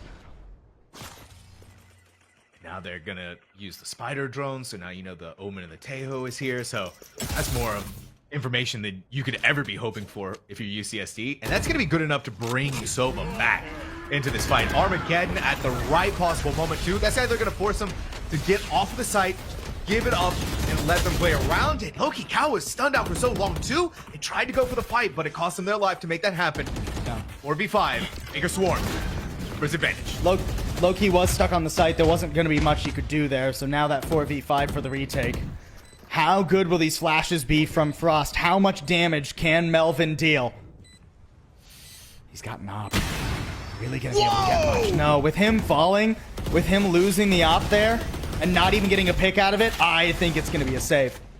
You kind of have to, right? They're all gonna go up into heaven, grab the operator, make sure they can get that at the very least. Give it back to their jet, but yeah, the calling has been made. Save your weapon, save the opportunities. And Paul, it's very weird to say it, right? For the first time in this series, across 3 maps, finally, the opposing team has gotten around in the second half. Yeah, it just took us 20-some rounds of Valorant. It's fine, don't worry about It's okay. Or even 30-some rounds of Valorant. Either way, Baker Swarm clawing back a minor lead. With the op and 2 rifles saved, though, UCSD should not be struggling in economy. And even if they were, the Blade Storm is available. So now it's just a question of Baker Swarm. They've had some success toward A. But how long will this success last? I'm a little bit surprised to see that UCSD isn't adapting. They're not putting I would have liked to have seen Melvin at least try to play. Not like full committal to A-Long, because yeah, that guided salvo. But like play where Chrome is. Whew, you would have had more success than he did, probably, with an op. Yeah. Here. That C is not seeing any signs of life yet either. Maybe something inside of Garage, but what was going to be seen there? Fate, unfortunately, can't win out against Frost and no one to trade either. get away with their life. They get away unpunished. And that just sent everything all topsy-turvy. But Baker Swarm, this is so strange from them, right? Where Yeah, the this flood is very through- non-committal. Yeah, the flood through from A worked out so perfectly, but now they're just spread out across the map. I mean, Baker Swarm, I think they just haven't necessarily gotten the full read on how UCSD plays. They were expecting a heavier rotate, so they wanted to try and take advantage of what they thought were going to be holes on the map. But UCSD just stuck to their guns. They didn't really shift anywhere they didn't need to. They technically have every avenue of the map covered that they need to right now, if only barely with this camera. The question is how successful will Low-Key Cow be in surviving or dealing damage? Massive amounts of damage, right? You got rid of ladder moves. So you're doing the world's work of trying to keep this alive. Wow! In coordination with Frost! Oh, it is back and forth with who's in the lead, who's tied, but it's still UCSD Gold dominating the second half. I'd say Baker Swarm were their own worst enemy in that round, but it was actually Low-Key Cow. Low-Key Cow was just a little bit more harmful, though that mid-round was a bit bizarre from Baker Swarm. Low-Key Cow has just been proving... Look, I've said it before, I'll say it again. My favorite flavor of Cypher is ratty. Hide inside your own cages, play inside smokes, stay on the site and make it deadly and confusing, waste the enemy's time. That's how I love Cyphers to play, especially on Haven. All right. Here, as the pivot comes in, finally Baker Swarm not going for the play over in A long. Got spotted. Melvin will get set up. I don't think Low-Key Cow is going to be doing too good. He runs forward! He goes inside of his cage! David didn't see him passing into it at all! And that even gives the neural theft up. So they see where the rest of the squad is hiding. They see where the rest of the squad is going to be. And guess what? The rest of the UCSD squad is here! Oh, and now they're going to be pushed out by the aftershock. That's still good. That's 8! Oh, once again, UCSD, they bite off more than they could chew. They could have just held the site. They could have just waited. Oh my god! Wah! Done. No, it's Surely. not the ace. It has to be the ace to win. He has no HP. He's making so much noise. The shorty, my god! Melvin, his own worst nightmare becomes the dream UCSD needed. Blue skies for them as Melvin turns the shorty back onto Baker Swarm to finish off the low health fate. What a bizarre round. I thought for sure UCSD had it, and then for some reason all of them swinging along when they really just didn't need to. But then the whiff. Oh, yeah. And then Melvin with his knives. Unreal. I could talk about that round for hours, but we have to go on round 20 now. And UCSD have a lead for the first time in so long. Melvin was so close to fall into the guided salvo, right? 33 HP. That's all they're going to be able to work with. And somehow Demon is winning these battles against Chrome. But going up against Melvin, now this spider drone is massive, right? It's going to catch someone out. Wait, no, I don't know if it did catch Melvin. I don't know if it saw them. He might actually still be under the cover of protection. I don't know. Even if he is, surely you flash this. And the neural theft too. Melvin will be forced off this angle. It's Low-Key Cow again, right? All Not the way shorty. Lurking. I was about to say, right? Not the shorty. But even with that Rolling Thunder, it was fought back again. So it's a 2v2. Wick's on the other side of the smoke. Bait's going to spray. Right, 46 HP, but Wick is still alive. And that's the crux of the situation. They're the only one on the site, though. It could be a minor pinch play once Low-Key Cow regroups with the team, but you're hearing all of the noise being made. Oh, that's so smart! That's so smart! Nice. Just one more, though. Reposition red into Baker Swarm. They take a breath. They take a moment to collect themselves. And they'll tie us up at double digits. Really nicely done. I thought that reposition from Wick was excellent. But Baker Swarm, they cleared out Hell. And through clearing out Hell, they got enough of an angle around the default box that Riceballin was able to almost assuredly say, hey, either Wick is sitting in this corner specifically, or he's left and we can plant. He gets the better end of it. The guided salvo knocks down Wick. And now it is anyone's game. And it's about to get bloody. Melvin's setting up for the sewer op, a classic collegiate jet maneuver. Wait, he doesn't have an op, it's a rifle. It's just a rifle. And that rifle's been seen. Iceballing. The slider moves. Weapon out of the smoke. It's all don't just do falling it. apart. Melvin, he's not landing any shots. Meanwhile, his entire team is gone. So Shorty again. Shorty, Meat Classic. It's a deadly combination, right? It's like two titans meeting against each other. A movable object and an unstoppable force. Low-key Cal, it's a sheriff. That's all they got to their name. In a 1v4, you just gotta throw your life and get away with whatever you can. A low economic round for UCSD, so I don't fault them for going for something a little bit more aggressive, but they're going to be missing that one round on the scoreboard all the same. Now UCSD, they have to buy into this, and with just a Cosmic Divide in their pocket, I mean, it's tough. They're ages away from both the Rolling Thunder and the Hunter's Fury, the two ults you would think are really capable of swinging around. Meanwhile, much more potent ults on the horizon here. I'm looking most keenly at that Armageddon from Riceball. And again, UCSD are trying to meet fire with fire. They're trying to outplay this aggressive maneuver in a long, but the guided salvo is so brutal. It's so potent. It's almost a How do Hail you ever Mary catch of them sorts. here? They're past the fault line.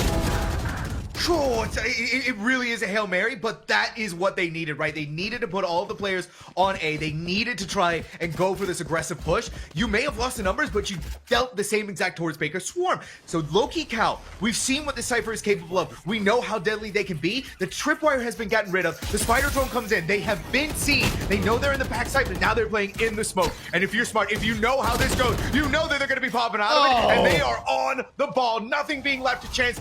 Nothing being left aside from Baker Swarm. You go for the quick jiggle peek, Wick is gone, and the final piece has fallen for Baker Swarm to get match and series point. You can tell UCSD, their backs are against the wall, and they know it. All of them going for just the tiniest of plays that they feel like they have to go for. Low-key Cow swinging out the smoke because he feels like he has to get a pick. He has to stall. Wick trying to sneak into a corner, trying to catch someone off guard because he feels like if he doesn't get a pick, if he doesn't catch someone off guard, then there's no way for them to win. But yes, those can work once in a while, but it has not been coming to fruition for UCSD. And again, they're going to try and just tackle this head on. Here comes Demon, though. It's not even the long play. Demon's up too short, taking his own guided salvo and getting dumpstered. Okay, now I think it's Baker Swarm getting a bit too bold. Yeah, that's exactly what you needed, right? They play into the mistakes like that, but Rice balling, not making any mistakes with those shots. The Armageddon to get over on the other side. Wick, what a tries to spot. go for the headshot. One more to go, one last player. And UCSD Gold still has this. It's down to the 1v1. Low-key Cal has been the Cypher of the hour, but now they need to become the Cypher of the year for UCSD. Rice ball and eyes appropriating on all of the opposing sightlines. But low-key Cal, this is nigh. This is going to be everything for this player, for this Cypher. They need to go for the spike defuse. Playing inside of hell. Low-key Cal has to clear every single angle, every single corridor! And Rice balling with a clutch factor gene for Baker Swarm. It's a 2-1 series for them. And finally, we get the action we had been waiting for. We get a close, contested map on the final map of Haven. I mean, so phenomenally done. That was such an exciting map. Even when the rounds were a little bit one-sided, it was flawless. And when they weren't one-sided, it was chaos. Both these teams dragging each other into the mud. But you can see Baker Swarm, how practiced they are, how well they work together. There was hardly a round outside of Fracture where I felt like Baker Swarm weren't all on the same page. That sort of teamwork proved invaluable for Baker Swarm. UCSD, a very valiant effort for their first game of this season of NECC. Yeah, they're not out or anything. They got a long season left ahead of us. A tough way to start their season, but they've got a lot more to play for. And Baker Swarm, a team we're all going to have on our radars now, I feel. Oh, absolutely. And I think we all need to take a look at the stats that just came out of this game because this was the most contentious one that we've had so far. You're giving Fate 5 first bloods. For your initiator, right? You think that would probably be going over towards Demon, but they actually had more of a quiet game. But your initiators, again, Fate and Riceball in 28-14, 22-14, and where Melvin, right, they're getting back on the jet. It just wasn't enough for UCSD to eke across even into overtime. And honestly, I think Melvin versus Fate is a great head-to-head because Fate has really been the one to keep an eye on Melvin most of this series. And now here on Haven, I think on the defense, I mean, it was Fate, a lot of those plays on B in the first half where UCSD tried to get onto B and Melvin would dash onto site. I remember that Fate 3K from the back of site where he was playing around Gong and he just looked untouchable from there, right? I mean, phenomenal stuff from Fate and the rest of Baker Swarm. I can't wait to see what they have in store for us. I'm glad we get to add some more names into the higher echelons of Collegiate Valorant. It's going to be a great season, Sam.